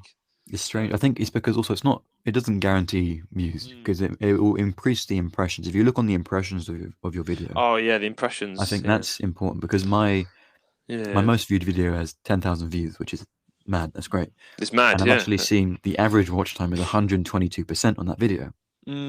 And that's Mm, because people like it so much that they're rewatching it afterwards, they're replaying it, that's which is really good. great. That's And encouraging. I've seen the Yeah. impressions on that video, and it has hundreds and hundreds of thousands of impressions, which means Mm. that's been on like 500,000 people's recommended lists, but Yeah, they the just haven't clicked it. impressions.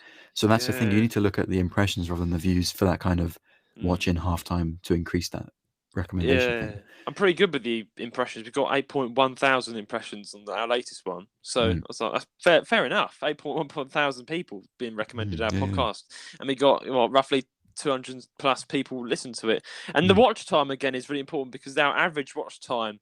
But then again, with the podcast, you don't necessarily listen to it all at once. You pause and then you go back to yeah, it, yeah, right? yeah. And that doesn't catch on the YouTube. That when you stop right there, I think, oh, that's the watch time. So. Mm, I do think because quite a lot of listeners just we've listened to the entire thing on YouTube, but it says it's finished at 38 minutes, but it's mm. because they go back to it, right? But yeah, we are mainly a podcast, so we're on all platforms, including YouTube. But yeah, I'm happy to do more camera stuff in the future and stuff. But yeah, analytics alone can be a bit hateful. Yeah, yeah. Analytics and algorithm can be a bit of an enemy to YouTube. To be fair, you got to kind of battle it, and it can be scary if you're anyone who's out there thinking of doing a podcast or a YouTube channel. Just go for it and just do it. Just do it, Yeah, honestly. don't play to the algorithm so much that you feel like you're a slave to YouTube to keep grinding out videos. Yeah. But then also you need to learn at least something about the algorithm to know like what Mm. time to upload on what days and things like that. The good thing about Like our stick, podcast is we do it each week anyway, so that's one video a yeah, yeah, week. yeah. So that's really good for Consistency, the yeah, it's great, algorithm. yeah. Yeah, so it's kind of like a bonus that I don't really need to complain about. But then, of course, YouTubers who have to really think and create videos, that can be a big problem. Mm, Yeah. So, yeah, I can understand. But yeah, hate comments. At the end of the day, I like to laugh. I like to read them out and just laugh and be like, it's kind of funny. yeah, Ryan's yeah. really good at laughing at hate comments. Like he's Mm. pretty funny at reading them out and taking the funny side out of them. But yeah, we Yeah, we, yeah. we receive a few, but mainly it's all been very good and supportive. So thank you. And how do you deal with it? I mean. Last point, I'd say, yeah, it is. Let's put it out there. Sometimes you can get a comment that can be significantly nasty. I've not actually received one yet that's been significantly nasty to actually ruin my day, but you do get comments like that, which can actually bring you down. I've noticed big YouTubers that have actually had to make a whole video being like, "I'm struggling because you guys are commenting on my weight and how I look, and it's hard because it's messing with my Yeah, mental health, and people have private lives outside of the camera, and it can interfere, and it's just uncalled for and horrible. People just get involved. They care too much about other people because they're insecure about themselves. They decide yeah, to yeah. just start I messing think with other you've got to people. remember all of the negative things that people say, it usually Mm, stems from their own insecurities. So exactly. you've got to rather than be like, people aren't born horrible. Like Mm, something would have had to just change, or just over time, insecurities have grown.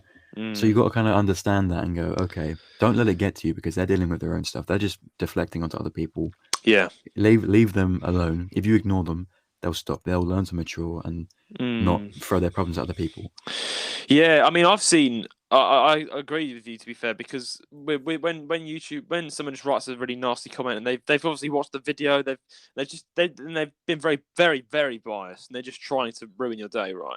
I Mm. feel like that is a fair point. They're probably struggling as well. To be fair, they're insecure about themselves, so I'm more feeling sorry for them than I would for myself because Mm. I have seen. This is what I disagree with, right? I've seen. I'm not going to name them, but I've seen big YouTubers that I actually look up to and watch all the time, and they've like seen a comment they really don't like, and they've actually posted it on their Yes, social media. I've really, Yeah, I've said there's one music. I'm not going to name him, but there's a yeah, music YouTuber who I really love, and who like I've even like he's technically my music teacher as well. yeah, But there's times where he's received like a negative comment or even just a criticism, but then he's like pinned it in the comments, mm, and he's then posted it on his Discord saying like, "Hey guys, can you like comment on this comment and like, do you agree? Do you disagree?" And it's mm, like that's not very fair. And that person gave you a even that okay, yeah, if that person was being just mean for no reason, you don't mm. need to do that anyway. Just leave it alone. or you can even remove the comment if it upsets you so much. Like you have the option to do that. But then when it's legitimate criticism, and you're then posting it publicly to be like, basically, go and shame this guy for not agreeing with me. I don't agree with that at all. Like, people need to learn to take 100%. That's properly. That's what I kind of disagree with. Because I mean, I'm not going to mention, but I know, a big YouTuber I look up to and watch. And like, I think someone wrote a detailed comment on the YouTube video about how they didn't like it and stuff, and they literally posted it on an Instagram story and was like, "Okay, well, this is your fault, blah blah blah." And this is a massive YouTuber, right? And they're like, and they literally said, "Excuse the language, oh, go fuck yourself." And I was like, "Well, I think like some people you look up to can be really really immature sometimes. You need to kind of remember that. Don't meet your idol as a kind of thing, because some people who you look up to just won't be that great. Exactly. As you think. Although I'm sure they're like friendly and lovely, but if something goes wrong for them, they might not cope with it well. Everyone has flaws. Yeah.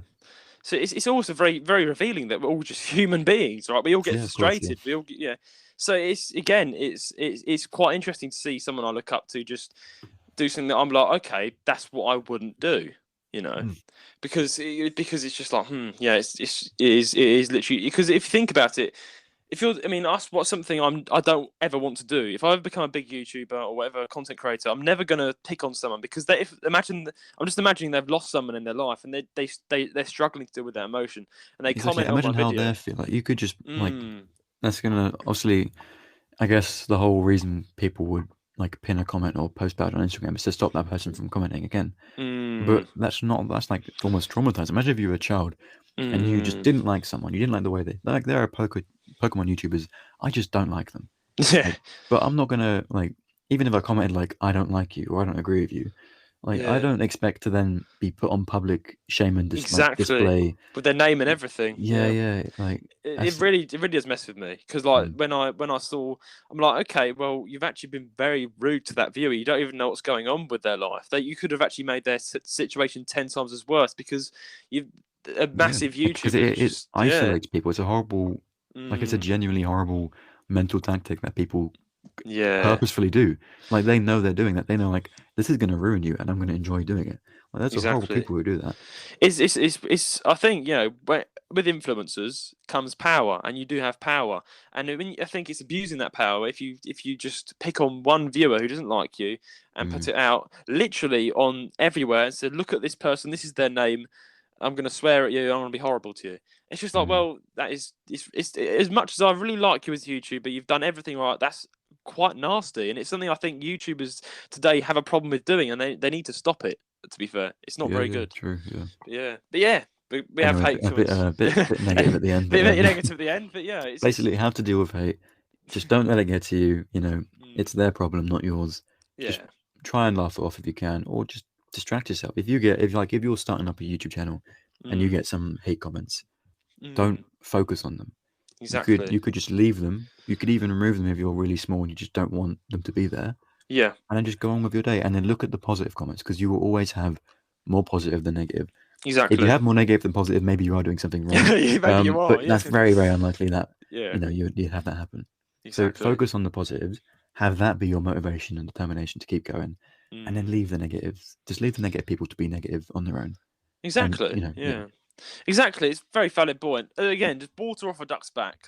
That's the phrase. Just there you go, off like a water off a duck's back, and just carry on with the life and enjoy the YouTube channel as a hobby. That you're kind of signing up for feedback. But of course, of course. But thanks for writing in, Jess. It's been a good big conversation. You made us really think there and then share our views there. But hope you're doing well.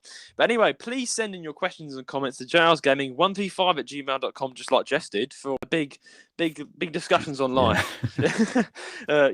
Please subscribe or follow us on whatever platform you're listening from, and leave us a 5-star rating on Apple Podcasts. This will help us out greatly and get the podcast around. Our socials will be in the description: our YouTube, Twitter, website, and Discord, where you can chat directly with me, Rowan, Elijah, and others. But until then, it's a goodbye from me. And a goodbye from me.